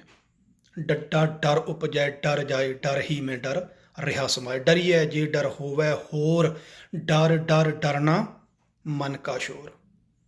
ਅੰਦਰੇ ਡਰ ਹੈ, ਮਨ ਦਾ ਡਰਨਾ। ਤੇ ਇਸੇ ਨੂੰ ਮਜ਼ਬੂਤ ਕਰਨ ਦੇ ਲਈ ਸਭ ਤੋਂ ਪਹਿਲਾਂ ਸ਼ੁਰੂਆਤ ਕੀਤੀ। ਜਦੋਂ ਇਹ ਮਜ਼ਬੂਤ ਹੁੰਦਾ, ਜਦੋਂ ਮਨ ਮਜ਼ਬੂਤ ਹੋ ਗਿਆ, ਫਿਰ ਸਾਰਾ ਕੁਛ ਠੀਕ ਹੈ। ਹੁਣ ਮੈਂ ਇੱਕ ਸੀਤਲ ਜੀ ਦੀ ਕਵਿਤਾ ਪੜ੍ਹ ਰਿਹਾ ਸੀ ਵੀ ਗੁਰੂ ਨਾਨਕ ਪਾਤਸ਼ਾਹ ਜਦੋਂ ਬੈਠ ਗਏ, ਸੋਚਣ ਲੱਗੇ, ਕਹਿੰਦੇ ਬੈਠਾ ਇੱਕ ਸਿੱਲ ਤੇ ਸੋਚੇ, ਰੂਪ ਭਗਵਾਨ ਦਾ ਹੋਵੇ ਦੁੱਖ ਦੂਰ ਕਿਸ ਤਰ੍ਹਾਂ, ਦੁਖੀਏ ਜਹਾਨ ਦਾ ਬਣ ਗਿਆ ਜੋ ਪਾਪ ਕਮਾਉਣਾ, ਪੇਸ਼ਾ ਇਨਸਾਨ ਦਾ ਸੌਖਾ ਨਹੀਂ ਰਹਿਣ ਵਰਜਿਆ, ਇਸ ਅਤਿਆਚਾਰ ਤੋਂ ਹੋਣੀ ਨਹੀਂ ਦੂਰ ਗੁਲਾਮੀ, ਸੌਖੀ ਸੰਸਾਰ ਤੋਂ ਹੋਣੀ ਨਹੀਂ ਦੂਰ ਗੁਲਾਮੀ, ਸੌਖੀ ਸੰਸਾਰ ਤੋਂ। ਜਦ ਤੱਕ ਕੋਈ ਬਰਦਾ ਬਣ ਕੇ ਆਪ ਵਿਕ ਜਾਵੇ ਨਾ, ਗੋਲਾ ਬਣ ਮੁੱਲ ਖਰੀਦੀ ਟਹਿਲ ਕਮਾਵੇ ਨਾ। ਬਰਦਾ ਗੁਲਾਮ, ਕਿਉਂਕਿ ਗੁਰੂ ਨਾਨਕ ਸਾਹਿਬ ਨੂੰ ਵੀ ਗ੍ਰਿਫਤਾਰ ਕਰਕੇ ਗੁਲਾਮ ਬਣਾ ਕੇ ਵੇਚਤਾ ਸੀ ਕਿਸੇ ਪਠਾਨ ਨੇ। ਉੱਥੋਂ ਵੀ ਉਹਨਾਂ ਨੇ ਸਾਰੀ ਦੁਨੀਆ ਨੂੰ, ਜਾਂ ਜਿੰਨੇ ਵੀ ਉੱਥੇ ਕੈਦੀ ਸੀ, ਉਹ ਆਜ਼ਾਦ ਕਰਾਏ। ਕਿਉਂਕਿ ਆਪ ਦੁੱਖਾਂ 'ਚ ਪੈ ਕੇ, ਚਿੱਕੜ 'ਚ ਵੜ ਕੇ ਹੀ ਤੁਸੀਂ ਕਿਸੇ ਚਿੱਕੜ 'ਚੋਂ ਕੱਢ ਸਕਦੇ ਹੋ, ਪਹਿਲਾਂ ਲਿਬੜਨਾ ਤਾਂ ਪੈਂਦਾ ਹੈ। ਜੇਲ੍ਹਾਂ ਵਿੱਚ ਬਹਿ ਕੇ ਹੱਥੀਂ ਚੱਕੀਆਂ ਚਲਾਵੇ ਨਾ, ਤਦ ਤੱਕ ਨਾ ਟਲੂ ਸ਼ਿਕਾਰੀ ਪਾਪਾਂ ਦੀ ਕਾਰ ਤੋਂ, ਹੋਣੀ ਨਹੀਂ ਦੂਰ ਗੁਲਾਮੀ ਸੌਖੀ ਸੰਸਾਰ ਤੋਂ। ਇਹ ਆਉਣ ਵਾਲੀ ਪਲਾਨਿੰਗ ਹੋਣਾ ਕੀ ਹੈ, ਉਹ ਸਮਝ ਲਓ ਗੁਰੂ ਨਾਨਕ ਸਾਹਿਬ ਚਿੰਤਨ ਕਰ ਰਹੇ ਨੇ। ਕਹਿੰਦੇ ਜਦ ਤੱਕ ਕੋਈ ਲੋਹਾਂ ਉੱਤੇ ਧੂਣੀਆਂ ਤਾਵੇ ਨਾ, ਦੇਗਾਂ ਵਿੱਚ ਉਬਲੇ, ਸੜਦੀਆਂ ਰੇਤਾਂ ਵਿੱਚ ਨਹਾਵੇ ਨਾ, ਖੂਨ ਦਾ ਜਾਗ ਦੇਸ਼ ਦੀਆਂ ਨਦੀਆਂ ਨੂੰ ਲਾਵੇ ਨਾ, ਲਾਵੇ ਜੰਗਾਲ ਨਾ ਜਦ ਤੱਕ, ਅਣਖੀ ਤਲਵਾਰ ਤੋਂ ਹੋਣੀ ਨਹੀਂ ਦੂਰ ਗੁਲਾਮੀ, ਸੌਖੀ ਸੰਸਾਰ ਤੋਂ ਹੋਣੀ ਨਹੀਂ ਦੂਰ ਗੁਲਾਮੀ। ਜਦ ਤੱਕ ਕੋਈ ਨਾਲ ਆਰਿਆਂ ਚੀਰਿਆ ਜਾਵੇ ਨਾ, ਰਤ ਦੀ ਤਿਹਾਈ ਤੇਗ ਦੀ ਪਿਆਸ ਬੁਝਾਵੇ ਨਾ, ਜ਼ਾਲਮ ਦੀਆਂ ਤੇਜ਼ ਕਟਾਰਾਂ ਸਿੱਧੇ ਮੂੰਹ ਖਾਵੇ ਨਾ, ਜਦ ਤੱਕ ਕੋਈ ਬਣੂ ਨਾ ਜੱਗ ਵਿੱਚ ਬਾਗੀ ਅਵਤਾਰ ਤੋਂ, ਅਵਤਾਰਵਾਦ ਤੋਂ ਜਿੰਨਾ ਚਿਰ ਬਾਗੀ ਨਹੀਂ ਹੁੰਦਾ ਕਿ ਉੱਪਰੋਂ ਆਊਗਾ ਕੋਈ ਸਾਡੇ ਦੁੱਖ ਦੂਰ ਕਰਨ, ਕਹਿੰਦੇ ਜਿੰਨਾ ਚਿਰ ਆਹ ਚੀਜ਼ ਤੋਂ ਦੂਰ ਨਹੀਂ ਨਾ ਹੁੰਦਾ, ਤਦ ਤੱਕ ਨਹੀਂ ਹੋਣੀ ਦੂਰ ਗੁਲਾਮੀ ਸੌਖੀ ਸੰਸਾਰ ਤੋਂ। ਜਦ ਤੱਕ ਮਾਸੂਮ ਨੀਹਾਂ ਵਿੱਚ ਚਿਣੇ ਨਾ ਜਾਣਗੇ, ਇੱਕ ਦੋ ਨਹੀਂ ਲੱਖਾਂ ਜਦ ਤੱਕ ਸਿਰ ਨਾ ਕਟਵਾਉਣਗੇ, ਚਰਖੀ ਦੇ ਤੰਦੇ ਖੁੰਡੇ ਕੀਤੇ ਨਾ ਜਾਣਗੇ, ਤਦ ਤੱਕ ਛੁਟਕਾਰਾ ਔਖਾ ਜ਼ਾਲਮ ਸਰਕਾਰ ਤੋਂ, ਹੋਣੀ ਨਹੀਂ ਦੂਰ ਗੁਲਾਮੀ ਸੌਖੀ ਸੰਸਾਰ ਤੋਂ। ਜਦ ਤੱਕ ਨਾ ਹੱਸ ਹੱਸ ਸੂਰੇ ਬੰਦ ਬੰਦ ਕਟਵਾਉਣਗੇ, ਖਾਲੀ ਧੜ ਰਣ ਵਿੱਚ ਜਦ ਤੱਕ ਤੇਗਾਂ ਨਾ ਬਾਉਣਗੇ, ਸੁੱਤੀ ਹੋਈ ਕਿਸਮਤ ਖੰਡੇ ਨਾਲ ਨਾ ਜਗਾਉਣਗੇ, ਸੀਤਲ ਜੀ ਸਿਰ ਨਹੀਂ ਜਦ ਤੱਕ ਸਦਕੇ ਤਲਵਾਰ ਤੋਂ, ਹੋਣੀ ਨਹੀਂ ਦੂਰ ਗੁਲਾਮੀ ਸੌਖੀ ਸੰਸਾਰ ਤੋਂ, ਹੋਣੀ ਨਹੀਂ ਦੂਰ ਗੁਲਾਮੀ। ਦੂਰ ਨਹੀਂ ਹੋਣੀ ਗੁਲਾਮੀ, ਕਹਿੰਦੇ ਬਹੁਤ ਔਖਾ, ਲੰਬਾ ਪਿੰਡ ਹੈ। ਸੋ ਇਹ ਪਿੰਡ ਆ। ਹੁਣ ਗੁਰੂ ਨਾਨਕ ਪਾਤਸ਼ਾਹ ਕੋਈ ਇਹ ਨਹੀਂ ਸੀ ਕਿ ਉਹਨਾਂ ਦੇ ਅੰਦਰ ਦਰਦ ਨਹੀਂ ਸੀ ਜਾਂ ਦਲੇਰੀ ਨਹੀਂ ਸੀ ਜਾਂ ਉਹ ਤਲਵਾਰ ਨਹੀਂ ਚੱਕ ਸਕਦੇ ਤੇ ਕੀ ਨਹੀਂ ਕਰ ਸਕਦੇ ਤੇ। ਜਿਹੜਾ ਬਾਬਰ ਨਾਲ ਅੜ ਸਕਦਾ ਹੈ ਯਾਰ, ਕਿੱਡਾ ਕੁ ਦਲੇਰ ਹੋ, ਜਿਹੜਾ ਕਹਿ ਸਕਦਾ ਰਾਜੇ ਸ਼ੀਂ ਮੁਕੱਦਮ ਕੁੱਤੇ ਜਾਏ ਜਗਾਇਨ ਬੈਠੇ ਸੁੱਤੇ, ਉਹ ਡਰਦਾ ਹੋ? ਡਰ ਭੈ ਤਾਂ ਨੇੜੇ ਤੇੜੇ ਨਹੀਂ। ਜਿਹੜਾ ਕਹਿੰਦਾ ਕਲਕਾਤੀ ਰਾਜੇ ਕਸਾਈ ਧਰਮ ਪੰਖ ਕਰ ਉੱਡਰਿਆ, ਕੂੜ ਅਮਾਵਸ ਸੱਚ ਚੰਦਰਮਾ ਦੀਸੈ ਨਹੀਂ, ਕਹਿ ਚੜਿਆ। ਇਹਨਾਂ ਵਿਚਾਰਾਂ ਦੇ ਜਿਹੜੇ ਧਾਰਨੀ ਹੋਣ, ਤੁਹਾਨੂੰ ਲੱਗਦਾ ਵੀ ਡਰਦਾ ਹੋ? ਕਿੰਨਾ ਕੁ ਜਜ਼ਬਾ ਅੰਦਰ ਭਰਿਆ ਹੋਊਗਾ, ਕਿੰਨਾ ਕੁ ਗੁੱਸਾ ਹੋ, ਕਿਵੇਂ ਚਾਹੁੰਦੇ ਹੋਣਗੇ ਵੀ ਯਾਰ ਇਹਨੂੰ ਝੰਜੋੜ ਕੇ ਜਗਾਵਾਂ, ਵੀ ਮਰੇ ਪਏ ਉੱਠ ਖੜੋ। ਪਰ ਪਤਾ ਹੈ ਇਹ ਕੱਲੇ ਸੁੱਤੇ ਨਹੀਂ, ਇਹ ਤਾਂ ਬੇਹੋਸ਼ ਨੇ। ਤੇ ਇਹਨਾਂ ਬੇਹੋਸ਼ ਹੋਇਆਂ ਨੂੰ ਠਾੜਨ ਲਈ ਨਾ ਜੁਰਤ ਬਹੁਤ ਚਾਹੀਦੀ ਹੈ। ਇਹਨਾਂ ਨੂੰ ਸਮਾਂ ਲੱਗੂਗਾ। ਇੱਕਦਮ ਜੇ ਇਹਨਾਂ ਦੇ ਸਿਰ ਤੇ ਪਾਣੀ ਪਾਤਾ, ਇਹ ਨਹੀਂ ਪਤਾ ਅਟੈਕ ਹੋ ਕੇ ਮਰ ਜਾਣ। ਫਿਰ ਬੰਦੇ ਚੁਣਨੇ ਨੇ ਗੁਰੂ ਨਾਨਕ ਪਾਤਸ਼ਾਹ ਨੇ। ਹੁਣ ਦੇਖਿਓ ਉਹਨਾਂ ਦੀ ਸੋਚ ਕਹੇ ਜੇ। ਜਦੋਂ ਤੁਰੇ ਨੇ ਨਾ ਪ੍ਰਚਾਰ ਕਰਨ ਨੂੰ, ਇੱਕ ਬਾਬਾ ਅਕਾਲ ਰੂਪ ਭਾਈ ਗੁਰਦਾਸ ਜੀ ਲਿਖਦੇ ਨੇ, ਦੂਜਾ ਰਬਾਬੀ ਮਰਦਾਨਾ, ਤੀਜੇ ਦਾ ਕੋਈ ਜ਼ਿਕਰ ਨਹੀਂ। ਬਾਲੇ ਦੀ ਮੈਂ ਸਪੈਸ਼ਲ ਗੱਲ ਕਰ ਰਿਹਾ, ਉਹ ਕੋਈ ਜ਼ਿਕਰ ਨਹੀਂ ਉਹਦਾ, ਕਿਉਂਕਿ ਨਾ ਉਹ ਹੈਗਾ। ਉਹਦੀ ਵੀ ਆਪਾਂ ਗੱਲ ਕਰਾਂਗੇ ਅੱਗੇ। ਵਿਸਾਖ 'ਚ ਗੁਰੂ ਪਾਤਸ਼ਾਹ ਪ੍ਰਗਟ ਹੋਏ ਨੇ। ਵਿਸਾਖੀ ਦਾ ਦਿਹਾੜਾ ਜਿਹੜਾ ਅਸੀਂ ਮਨਾਉਂਦੇ ਹਾਂ, ਉਹ ਗੁਰੂ ਨਾਨਕ ਪਾਤਸ਼ਾਹ ਜੀ ਦਾ ਹੀ ਜਨਮ ਦਿਹਾੜਾ ਹੈ, ਨਾ ਕਿ ਗੁਰੂ ਨਾਨਕ ਪਾਤਸ਼ਾਹ ਦਾ ਅਲੱਗ ਹੈ ਔਰ ਵਿਸਾਖੀ ਅੱਡ ਹੈ। ਗੁਰੂ ਗੋਬਿੰਦ ਸਿੰਘ ਮਹਾਰਾਜ ਨੇ ਇਸੇ ਲਈ ਉਹ ਦਿਨ ਚੁਣਿਆ ਸੀ ਸੰਪੂਰਨਤਾ ਦਾ। ਜਿਹੜੀਆਂ ਸਾਡੀਆਂ ਜਨਮ ਸਾਖੀਆਂ ਮਿਲਦੀਆਂ ਨੇ, ਭਾਈ ਮਨੀ ਸਿੰਘ ਵਾਲੀ ਜਨਮ ਸਾਖੀ, ਪੁਰਾਤਨ ਜਨਮ ਸਾਖੀ, ਵਲਾਇਤ ਵਾਲੀ ਜਨਮ ਸਾਖੀ, ਜਿਨ੍ਹਾਂ ਨੂੰ ਅਸੀਂ ਕਹਿੰਦੇ ਹਾਂ ਮਿਹਰਬਾਨ ਵਾਲੀ ਜਨਮ ਸਾਖੀ, ਇਹਨਾਂ ਸਾਰੀਆਂ ਦੇ ਵਿੱਚ ਵਿਸਾਖ ਦਾ ਜਨਮ ਦਿਹਾੜਾ ਹੈ। ਸਿਰਫ ਕੱਲਾ ਬਾਲਾ ਕੱਤਕ ਦੀ ਪੂਰਨਮਾਸੀ ਲਿਖਦਾ ਹੈ, ਇਹ ਧਿਆਨ ਰੱਖਿਓ। ਸੋ ਜਦੋਂ ਤੁਰੇ ਨੇ ਪ੍ਰਚਾਰ ਕਰਨ ਲਈ, ਵੀ ਸਮਾਜ ਦੇ ਵਿੱਚੋਂ ਉਹਨਾਂ ਨੇ ਜਾਤ ਪਾਤ ਊਚ ਨੀਚ ਛੂਤ ਛਾਤ ਕੱਢਣ ਲਈ, ਪਹਿਲਾਂ ਤਾਂ ਜਨੇਊ ਦਾ ਉਹਨਾਂ ਨੇ ਕਿਹਾ ਵੀ ਮੈਂ ਨਹੀਂ ਪਾਉਣਾ। ਉਹ ਵੀ ਇੱਕਦਮ ਨਹੀਂ ਕਿਹਾ, ਪਹਿਲਾਂ ਕਹਿਤਾ ਜੀ ਪਾਲਾਂਗੇ। ਜਦੋਂ ਪਰਿਵਾਰ, ਕਿਉਂਕਿ ਤਕੜਾ ਰਸੀਕ ਸੀ, ਮਹਿਤਾ ਸੀ ਉਹਨਾਂ ਦਾ ਪਿਤਾ, ਪਟਵਾਰੀ ਤੋਂ ਉੱਪਰ ਦੀ ਪੋਸਟ ਹੁੰਦੀ ਹੈ, ਕਾਫੀ ਵੱਡੇ ਇਲਾਕੇ ਦਾ, ਇੱਕ ਤਰ੍ਹਾਂ ਸਮਝ ਲਓ ਵੀ ਸਰਦਾਪੁਰ ਦਾ ਬੰਦਾ ਸੀ। ਸੋ ਉਹਨਾਂ ਨੇ ਜਦੋਂ ਕਿਹਾ ਵੀ ਤੁਹਾਡਾ ਜਨੇਊ ਦੀ ਰਸਮ ਅਦਾ ਕਰਨੀ ਹੈ, ਤਾਂ ਕਹਿੰਦੇ ਕਰ ਲਓ ਜੀ, ਕੋਈ ਪ੍ਰੋਬਲਮ ਨਹੀਂ। ਜਵਾਬ ਨਹੀਂ ਦਿੱਤਾ। ਵੱਡਾ ਇਕੱਠ ਹੋਇਆ, ਕਿਉਂਕਿ ਤਕੜਾ ਘਰ ਸੀ। ਅੱਜ ਕੱਲ੍ਹ ਵੀ ਜਿਵੇਂ ਆਪਾਂ ਦਸਤਾਰਬੰਦੀ ਕਰਦੇ ਹਾਂ ਨਾ, ਜਾਂ ਬੱਚਿਆਂ ਦਾ ਨਾਮਕਰਨ ਕਈ ਤਕੜੇ ਘਰ ਕਰਦੇ ਨੇ, ਆਪਦਾ ਥੋੜ੍ਹੀ ਫੂਫਾਂ ਦਿਖਾਉਂਦੇ ਨੇ ਤਾਂ ਇਕੱਠ ਕਰਦੇ ਨੇ, ਤੇ ਉਹਨਾਂ ਦਾ ਵੀ ਇਕੱਠ ਕੀਤਾ ਗਿਆ ਤੇ ਉਹਨਾਂ ਨੇ ਪਹਿਲਾਂ ਜਵਾਬ ਨਹੀਂ ਕੀਤਾ। ਤੇ ਮਾੜੇ ਗਰੀਬ ਗਰੂਬੇ ਜਿਹੜੇ ਨੇੜੇ ਦੇ ਹੁੰਦੇ ਨੇ, ਅੱਜ ਕੱਲ੍ਹ ਵੀ ਪਿੰਡਾਂ ਵਿੱਚ ਵਿਚਾਰੇ ਵਿਆਹ ਸ਼ਾਦੀਆਂ 'ਚ ਪ੍ਰਸ਼ਾਦਾ ਪਾਣੀ ਛਕਣ ਆ ਜਾਂਦੇ ਨੇ, ਗਰੀਬ ਪਰਿਵਾਰ, ਉਦੋਂ ਵੀ ਆ ਗਏ, ਉਹ ਦੂਰ ਬੈਠ ਗਏ, ਕਿਉਂਕਿ ਉਹਨਾਂ ਨੂੰ ਨੇੜੇ ਆਉਣ ਦੀ ਤਾਂ ਆਗਿਆ ਨਹੀਂ। ਤੇ ਜਦੋਂ ਮਹਾਰਾਜ ਨੂੰ ਬਿਠਾ ਲਿਆ ਤੇ ਪੰਡਤ ਜੀ ਨੇ ਆ ਕੇ ਜਨੇਊ ਪਾਉਣ ਲੱਗੇ, ਤੇ ਰਸਮਾਂ ਰੁਸਮਾਂ ਕਰਕੇ ਸਾਰੇ ਦੇਖ ਰਹੇ ਨੇ ਵੀ ਪੈ ਰਹੀਆਂ ਨੇ। ਤੇ ਜਦੋਂ ਉਹਨਾਂ ਪਾਉਣ ਲੱਗੇ, ਕਹਿੰਦੇ ਇੱਕ ਮਿੰਟ ਪੰਡਤ ਜੀ, ਉਹ ਬੜਾ ਹੈਰਾਨ ਵੀ ਹਾਂਜੀ। ਕਹਿੰਦਾ ਇਹ ਕਾਹਤੋਂ ਪਾ ਰਹੇ ਹੋ? ਕਹਿੰਦੇ ਇਹ ਧਾਰਮਿਕ ਰਸਮ ਹੈ, ਤੁਸੀਂ ਧਰਮੀ ਬਣੋਗੇ। ਕਹਿੰਦੇ ਜੀ ਇਹ ਜ਼ਰੂਰੀ ਹੈ? ਕਹਿੰਦੇ ਬਿਲਕੁਲ ਜ਼ਰੂਰੀ ਹੈ। ਕਹਿੰਦੇ ਜੀ ਫਿਰ ਇਹ ਕਿਸੇ ਦੇ ਵੀ ਪਾ ਸਕਦੇ ਹੋ? ਉਹ ਜਿਹੜੇ ਸਾਹਮਣੇ ਬੈਠੇ ਨੇ ਉਹਨਾਂ ਦੇ ਤਾਂ ਕਿਸੇ ਦੇ ਨਹੀਂ ਪਾਇਆ ਹੋਇਆ। ਕਹਿੰਦੇ ਸ਼ੂਦਰਾਂ ਨੂੰ ਪਾਉਣ ਦੀ ਆਗਿਆ ਨਹੀਂ। ਕਹਿੰਦੇ ਅੱਛਾ ਜੀ, ਸ਼ੂਦਰ ਨਹੀਂ ਪਾ ਸਕਦੇ? ਕਹਿੰਦੇ ਨਹੀਂ। ਕਹਿੰਦੇ ਚਲੋ ਫਿਰ ਮੇਰੇ ਘਰ 'ਚ ਮੇਤੋਂ ਸਿਆਣੀ ਮੇਤੋਂ ਵੱਡੀ ਮੇਰੀ ਭੈਣ ਹੈ ਬੇਬੇ ਨਾਨਕੀ। ਬਹੁਤ ਪਿਆਰ ਸੀ ਦੋਨੇ ਭੈਣ ਭਰਾਵਾਂ ਦਾ। ਇਹ ਜ਼ਿਕਰ ਹਰੇਕ ਲਿਖਾਰੀ ਨੇ ਕੀਤਾ ਹੈ, ਪੁਰਾਤਨ ਵੀ, ਜਨਮ ਸਾਖੀਆਂ ਵਿੱਚ ਵੀ, ਕਿ ਬੇਬੇ ਨਾਨਕੀ ਤੇ ਮਹਾਰਾਜ ਦਾ ਬਾਹਲਾ ਪਿਆਰ ਸੀ। ਤੇ ਉਹਦੇ ਪਾ ਦਿਓ। ਕਹਿੰਦੇ ਔਰਤਾਂ ਵੀ ਨਹੀਂ ਪਾ ਸਕਦੀਆਂ। ਫਿਰ ਗੁਰਦੇਵ ਨੇ ਆਖਿਆ ਸੀ ਕਿ ਜਿਹੜੀ ਰਸਮ ਵੰਡੀਆਂ ਪਾਉਂਦੀ ਹੈ ਨਾ, ਉਹ ਨਹੀਂ ਗਰੀਬ ਰੂਬੇ ਪਾ ਸਕਦੇ, ਮੇਰੀ ਭੈਣ ਨਹੀਂ ਪਾ ਸਕਦੀ, ਤਾਂ ਸੌਰੀ ਤਾਂ ਮੈਂ ਕਹਿ ਰਿਹਾ, ਮਤਲਬ ਮਾਫ ਕਰਨਾ ਜੀ, ਮੈਂ ਵੀ ਨਹੀਂ ਪਾ ਸਕਦਾ। ਵੰਡੀਆਂ ਵਾਲੀ ਚੀਜ਼ ਨਹੀਂ। ਦਇਆ ਨਾਲੇ ਜੇ ਜਨੇਊ ਪਾਉਣਾ, ਕਹਿੰਦੇ ਦਇਆ ਕਪਾ ਸੰਤੋਖ ਸੂਤ ਜਤ ਗੰਢੀ ਸਤ ਵਟ, ਇਹ ਜਨੇਊ ਜੀ ਕਾ ਹਈ ਤਾਂ ਪਾਂਡੇ ਘਤ ਨਾ ਇਹ ਟੁੱਟੈ, ਨਾ ਮਨ ਲੱਗੈ ਨਾ ਇਹ ਜਲੈ ਨਾ ਜਾਏ, ਧੰਨ ਸੂ ਮਾਨਸ ਨਾਨਕਾ ਜੋ ਗਲ ਚੱਲੇ ਪਾਏ। ਸੋ ਇਹ ਚੀਜ਼ ਹੈ ਜਿਹੜੀ ਗੁਰੂ ਨਾਨਕ ਪਾਤਸ਼ਾਹ ਇਸ ਮਕਸਦ ਨੂੰ ਲੈ ਕੇ ਤੁਰ ਪਏ, ਜਗਤ ਜਲੰਧਾ ਠਾਰਨ ਦੇ ਲਈ। ਤੇ ਫਿਰ ਜਦੋਂ ਪ੍ਰਚਾਰ ਨੂੰ ਤੁਰੇ ਨੇ, ਆਪਾਂ ਨੂੰ ਵੀ ਪਤਾ ਹੈ ਮਾਨਸਿਕ ਗੁਲਾਮੀ ਕੱਢਣਾ ਸਭ ਤੋਂ ਪਹਿਲਾਂ ਉਹਨਾਂ ਦਾ ਮਕਸਦ ਸੀ, ਉਹਨੂੰ ਕੱਢਣ ਦੇ ਲਈ ਤੁਰ ਪਏ। ਰਸਤੇ ਦੇ ਵਿੱਚ ਤੁਹਾਨੂੰ ਪਤਾ ਹੈ ਬੇਅੰਤ ਮੁਸੀਬਤਾਂ ਆਈਆਂ ਨੇ। ਭਾਈ ਸਾਹਿਬ ਨੇ ਸਾਥ ਦਿੱਤਾ ਉਹਨਾਂ ਦਾ। ਸੱਜਣ ਕੋਲੇ ਪਹੁੰਚੇ, ਭਾਈ ਲਾਲੋ ਕੋਲੇ ਪਹੁੰਚੇ, ਮਲਕ ਭਾਗੋ ਕੋਲੇ ਪਹੁੰਚੇ। ਕੌਡੇ ਜਿਹਨੂੰ ਰਾਖਸ਼ ਕਿਹਾ ਜਾਂਦਾ, ਉਹ ਰਾਖਸ਼ ਨਹੀਂ ਸੀ, ਉਹ ਸਤਾਇਆ ਹੋਇਆ ਸੀ, ਅਖੌਤੀ ਨੀਵੀਂ ਜਾਤ ਦਾ ਦੀ, ਬਾਗੀ ਦੀ ਅੰਦਰੋਂ। ਉਹ ਉੱਚੀਆਂ ਜਾਤਾਂ ਵਾਲਿਆਂ ਨੂੰ, ਜਿਹੜਾ ਇਹਨਾਂ ਨੂੰ ਸ਼ੂਦਰ ਬਣਾਇਆ ਸੀ, ਉਹਨਾਂ ਨੂੰ ਵੱਢਦਾ ਸੀ। ਪਰ ਲੋਕਾਂ ਨੇ ਤਾਂ ਫਿਰ ਰੌਲਾ ਹੀ ਪਾਉਣਾ ਸੀ ਨਾ। ਦਿਸ਼ਾ ਥੋੜ੍ਹੀ ਜਿਹੀ ਭਟਕ ਗਈ ਉਹਦੀ, ਤੇ ਇਹੋ ਜਿਹੇ ਲੋਕ ਚੁਣ ਲਏ ਮਹਾਰਾਜ ਨੇ ਵੀ ਜਿਹੜੇ ਕੁਛ ਕਰ ਤਾਂ ਸਕਦੇ ਨੇ ਪਰ ਕਰ ਗਲਤ ਰਹੇ ਨੇ। ਦਲੇਰ ਹੈਗੇ, ਜੁਰਤ ਹੈਗੇ, ਡਰਦੇ ਨਹੀਂ। ਕਿਸੇ ਨੂੰ ਮਾਰਨਾ ਸੌਖਾ ਥੋੜ੍ਹਾ ਹੈ। ਹੱਥ ਪਾ ਕੇ ਤਾਂ ਦੇਖੋ ਨਾ ਕਿਸੇ ਨੂੰ, ਅਗਲਾ ਮੂਹਰੋਂ ਕੀ ਕਰਦਾ। ਕੌਡੇ ਵਰਗੇ ਦਲੇਰ ਤੇ ਜੁਰਤ ਵਾਲੇ ਤੇ ਮੇਰੇ ਮਹਾਰਾਜ ਉਹਨਾਂ ਕੋਲੇ ਗਏ, ਕਹਿੰਦੇ ਕੰਮ ਮੇਰਾ ਵੀ ਤੇਰੇ ਵਾਲੇ ਹੀ ਹੈ। ਮੈਂ ਥੋੜ੍ਹਾ ਜਿਹਾ ਫਰਕ ਹੈ। ਆਪਣਾ ਫਰਕ ਇਹ ਹੈ ਕਿ ਤੂੰ ਸਿੱਧਾ ਮਾਰਦਾ, ਮੈਂ ਉਹਨਾਂ ਦੇ ਅੰਦਰ ਜਿਹੜਾ ਛੁਪਿਆ ਸ਼ੈਤਾਨ ਆ ਉਹਨੂੰ ਮਾਰਦਾ। ਆਜਾ ਰਲ ਕੇ ਦੋਏ ਮਾਰੀਏ। ਉਹਨੇ ਹੱਥ ਜੋੜ ਤੇ ਮਹਾਰਾਜ ਹੁਕਮ ਕਰੋ, ਮੈਂ ਤਾਂ ਇਸ ਕਾਫਲੇ 'ਚ ਰਲਣ ਨੂੰ ਤਿਆਰ ਹਾਂ। ਉਹ ਪ੍ਰਚਾਰਕ ਬਣਿਆ। ਕਹਿੰਦੇ ਆਪਣੇ ਵਰਗੇ ਹੋਰ ਪੈਦਾ ਕਰ। ਜਿਹੜਾ ਗੁੱਸਾ ਤੇਰੇ ਅੰਦਰ ਹੈ ਨਾ, ਉਹ ਹੋਰਾਂ ਅੰਦਰ ਭਰ। ਤੂੰ ਲੈ ਕੇ ਜਾ ਰਿਹਾ ਹੈ, ਲੋਕਾਂ 'ਚ ਨਫ਼ਰਤ ਦਾ ਪਾਤਰ ਬਣ ਰਿਹਾ ਹੈ। ਆਪਣਾ ਗੁੱਸਾ ਲੋਕਾਂ ਨੂੰ ਦੇ, ਲੋਕਾਂ ਨੂੰ ਜਗਾ। ਇਹ ਜਾਤ ਪਾਤ ਦਾ ਜਿਹੜਾ ਸਿਸਟਮ ਹੈ, ਜਿਹਨੇ ਤੁਹਾਨੂੰ ਨਫ਼ਰਤ ਦਾ ਪਾਤਰ ਬਣਾਇਆ, ਇਹ ਖਤਮ ਕਰ ਦੇਣਾ ਆਪਾਂ ਨੇ। ਸੱਜਣ ਲੋਕਾਂ ਨੂੰ ਲੁੱਟ ਰਿਹਾ ਸੀ, ਉਹਨੂੰ ਸਮਝਾਇਆ ਕਿ ਕਮਲਿਆ ਕਿਹੜੇ ਰਾਹ ਪਏ। ਲੁੱਟ ਤਾਂ ਸਾਰਾ ਦੇਸ਼ ਹੀ ਲਿਆ ਦੁਸ਼ਮਣਾਂ ਨੇ। ਤੂੰ 4 ਬੰਦਿਆਂ ਨੂੰ ਲੁੱਟ ਕੇ ਤੂੰ ਕੀ ਕਰ ਲੇਂਗਾ? ਰੱਜੇ ਤਾਂ ਉਹ ਨਹੀਂ ਜਿਨ੍ਹਾਂ ਨੇ ਕੁਛ ਨਹੀਂ ਛੱਡਿਆ, ਇੱਥੇ ਬਰਬਾਦ ਕਰਤਾ। ਤੂੰ ਰੱਜ ਜਾਏਗਾ। ਉਹ ਵੀ ਤੁਰ ਪਿਆ, ਕਾਫਲੇ 'ਚ ਰਲ ਗਿਆ। ਨੂਰ ਸ਼ਾਹ ਜਾਦੂਗਰਨੀ, ਜਿਹੜੀ ਲੋਕਾਂ ਨੂੰ ਹਿਪਨੋਟਾਈਜ਼ ਕਰਦੀ ਸੀ, ਸੰਮੋਹਨ ਕਰਨਾ ਜਿਹਨੂੰ ਕਹਿੰਦੇ ਆ, ਉਹ ਬੰਦਿਆਂ ਤੋਂ ਜਾਨਵਰ ਕਹਿੰਦੇ ਬਣਾ ਦਿੰਦੀ ਸੀ।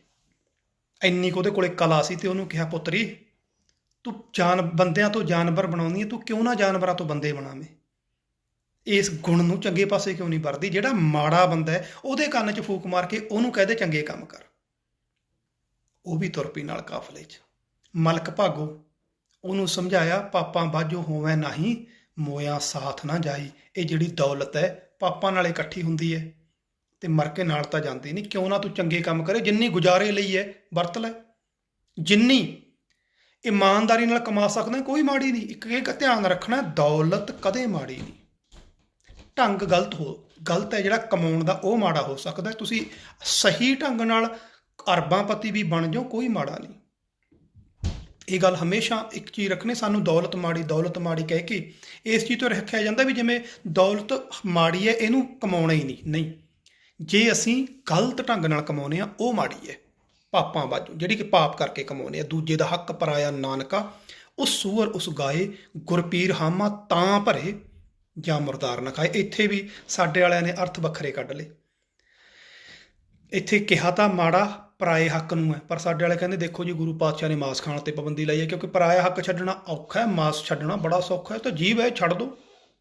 ਜਿਵੇਂ ਇੱਕ ਹੋਰ ਬਾਣੀ 'ਚ ਪੰਕਤੀ ਆਉਂਦੀ ਹੈ, ਬਾਬਾ ਕਬੀਰ ਜੀ ਕਹਿੰਦੇ ਨੇ, ਕਬੀਰ ਸਾਖਤ ਐਸਾ ਹੈ ਜੈਸੇ ਲਸਣ ਕੀ ਖਾਨ, ਕੋਨੇ ਬੈਠੇ ਖਾਈਏ ਪ੍ਰਗਟ ਹੋਏ ਨਿਦਾਨ। ਕਹਿੰਦੇ ਲਸਣ ਔਰ ਸਾਕਤ ਇਹੋ ਜਿਹੇ ਨੇ।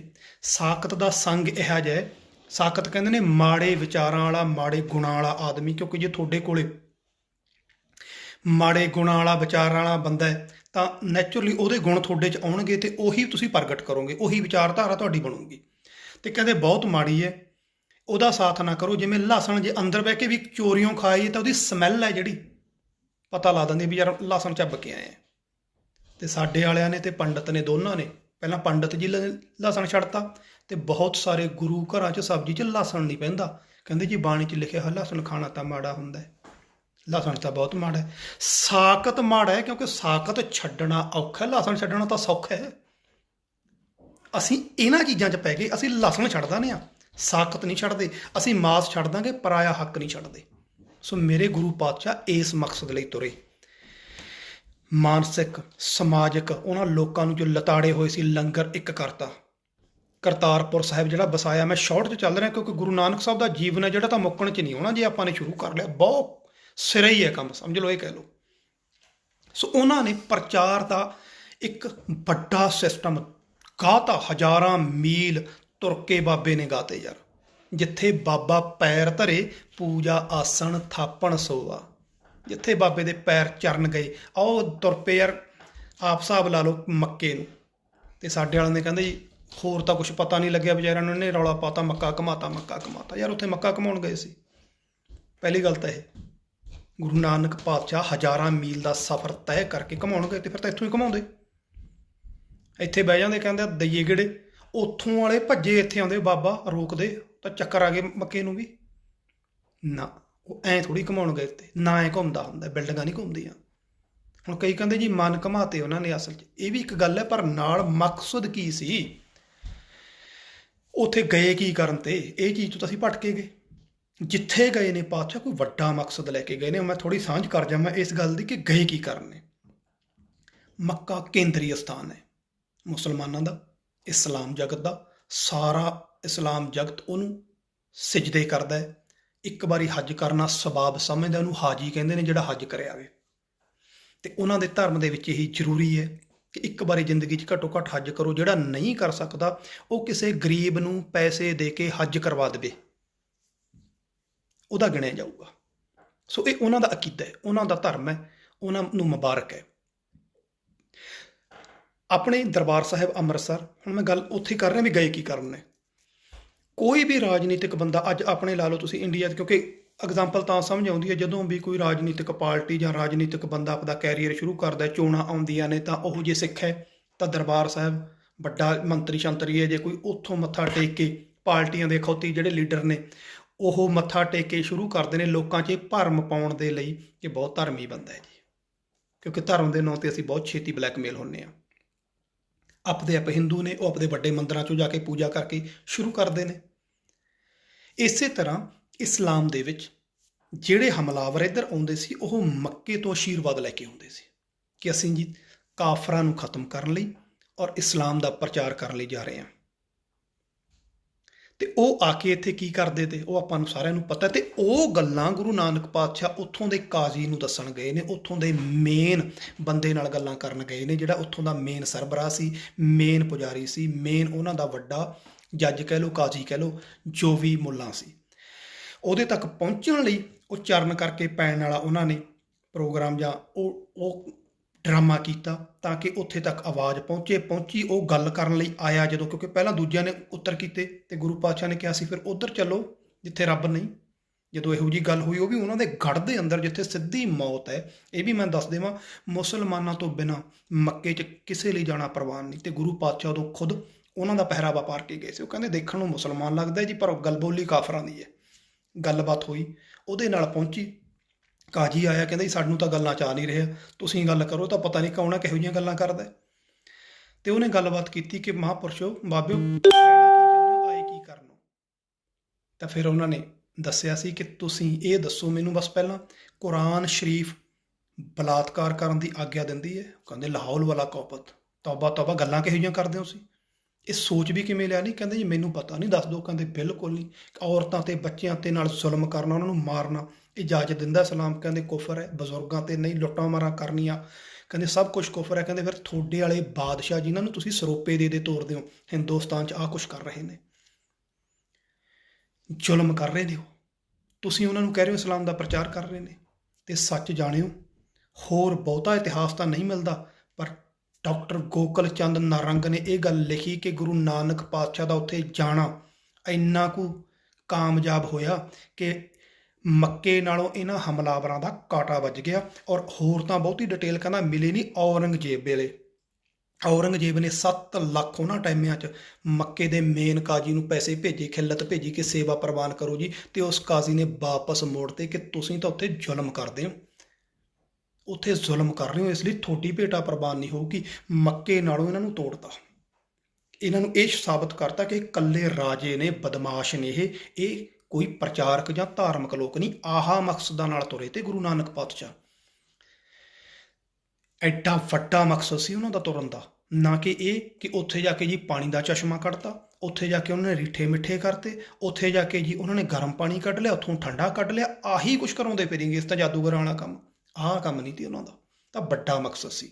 ਸੋ ਗੁਰੂ ਨਾਨਕ ਪਾਤਸ਼ਾਹ ਦੇ ਮਕਸਦ ਜਾਤ ਪਾਤ, ਸਮਾਜਿਕ ਨਾ ਬਰਾਬਰੀ ਇਹ ਕੱਢੀ। ਜਦੋਂ ਅੱਜ ਤੱਕ ਜਿਹੜੀਆਂ ਔਰਤਾਂ ਮਾੜੇ ਰਾਹ 'ਤੇ ਪੈ ਜਾਂਦੀਆਂ ਨੇ, ਗਲਤ ਰਾਹਾਂ ਨੂੰ ਚੁਣ ਲੈਂਦੀਆਂ ਨੇ, ਉਹਨਾਂ ਨੂੰ ਆਮ ਤੌਰ 'ਤੇ ਇੱਜ਼ਤ ਦੀ ਨਿਗਾਹ ਨਾਲ ਨਹੀਂ ਦੇਖਿਆ ਜਾਂਦਾ। ਜਦੋਂ ਗੁਰੂ ਪਾਤਸ਼ਾਹ ਸੰਗਲਾਦੀਪ ਨੂੰ ਲੰਕਾ ਵੱਲ ਗਏ ਨੇ ਤਾਂ ਉੱਥੋਂ ਦੇ ਰਾਜੇ ਨੇ ਗੁਰੂ ਪਾਤਸ਼ਾਹ ਨੂੰ ਭਰਮਾਉਣ ਲਈ ਔਰਤਾਂ ਭੇਜੀਆਂ ਸੀ, ਕਿਉਂਕਿ ਜਵਾਨ ਸੀ ਗੁਰੂ ਪਾਤਸ਼ਾਹ ਉਸ ਵੇਲੇ।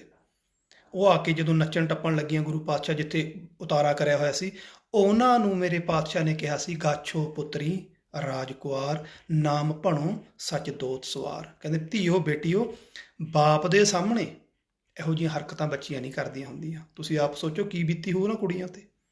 ਆ ਕੇ ਨਿੰਮੋ ਝੁਣੀਆਂ ਹੋ ਕੇ ਨੀਵੀਂ ਪਾ ਕੇ ਬਹਿ ਗਈਆਂ, ਮਹਾਰਾਜ ਸਾਨੂੰ ਤਾਂ ਹੁਕਮ ਸੀ। ਕਹਿੰਦੇ ਬੇਟਾ ਗੁਰੂ ਦੇ ਲੜ ਲੱਗੋ, ਉਸ ਅਕਾਲ ਨੂੰ ਯਾਦ ਕਰੋ, ਇਹ ਮਾੜੇ ਕੰਮ ਛੱਡ ਦਿਓ। ਪਹਿਲੀ ਵਾਰ ਸੀ ਕਿ ਕਿਸੇ ਨੂੰ ਧੀਆਂ ਕਹਿ ਕੇ ਸੰਬੋਧਨ ਕੀਤਾ, ਉਹ ਨਾ ਔਰਤਾਂ ਨੂੰ। ਔਰ ਸੱਚਮੁੱਚ ਉਹ ਧੀਆਂ ਬਣ ਗਈਆਂ ਤੇ ਗੁਰੂ ਪਾਤਸ਼ਾਹ ਦੇ ਉਸ ਸਿਧਾਂਤ ਦਾ ਪ੍ਰਚਾਰਕ ਬਣੀਆਂ ਉਹ। ਸੋ ਮੇਰਾ ਕਹਿਣ ਦਾ ਮਕਸਦ ਕਿ ਇਹਨਾਂ ਨਾ ਬਰਾਬਰੀਆਂ ਨੂੰ, ਇਹਨਾਂ ਧੱਕੇਸ਼ਾਹੀਆਂ ਨੂੰ ਗੁਰੂ ਪਾਤਸ਼ਾਹ ਨੇ ਕੱਢਿਆ, ਬਰਾਬਰਤਾ ਲੈ ਕੇ ਆਉਂਦੀ।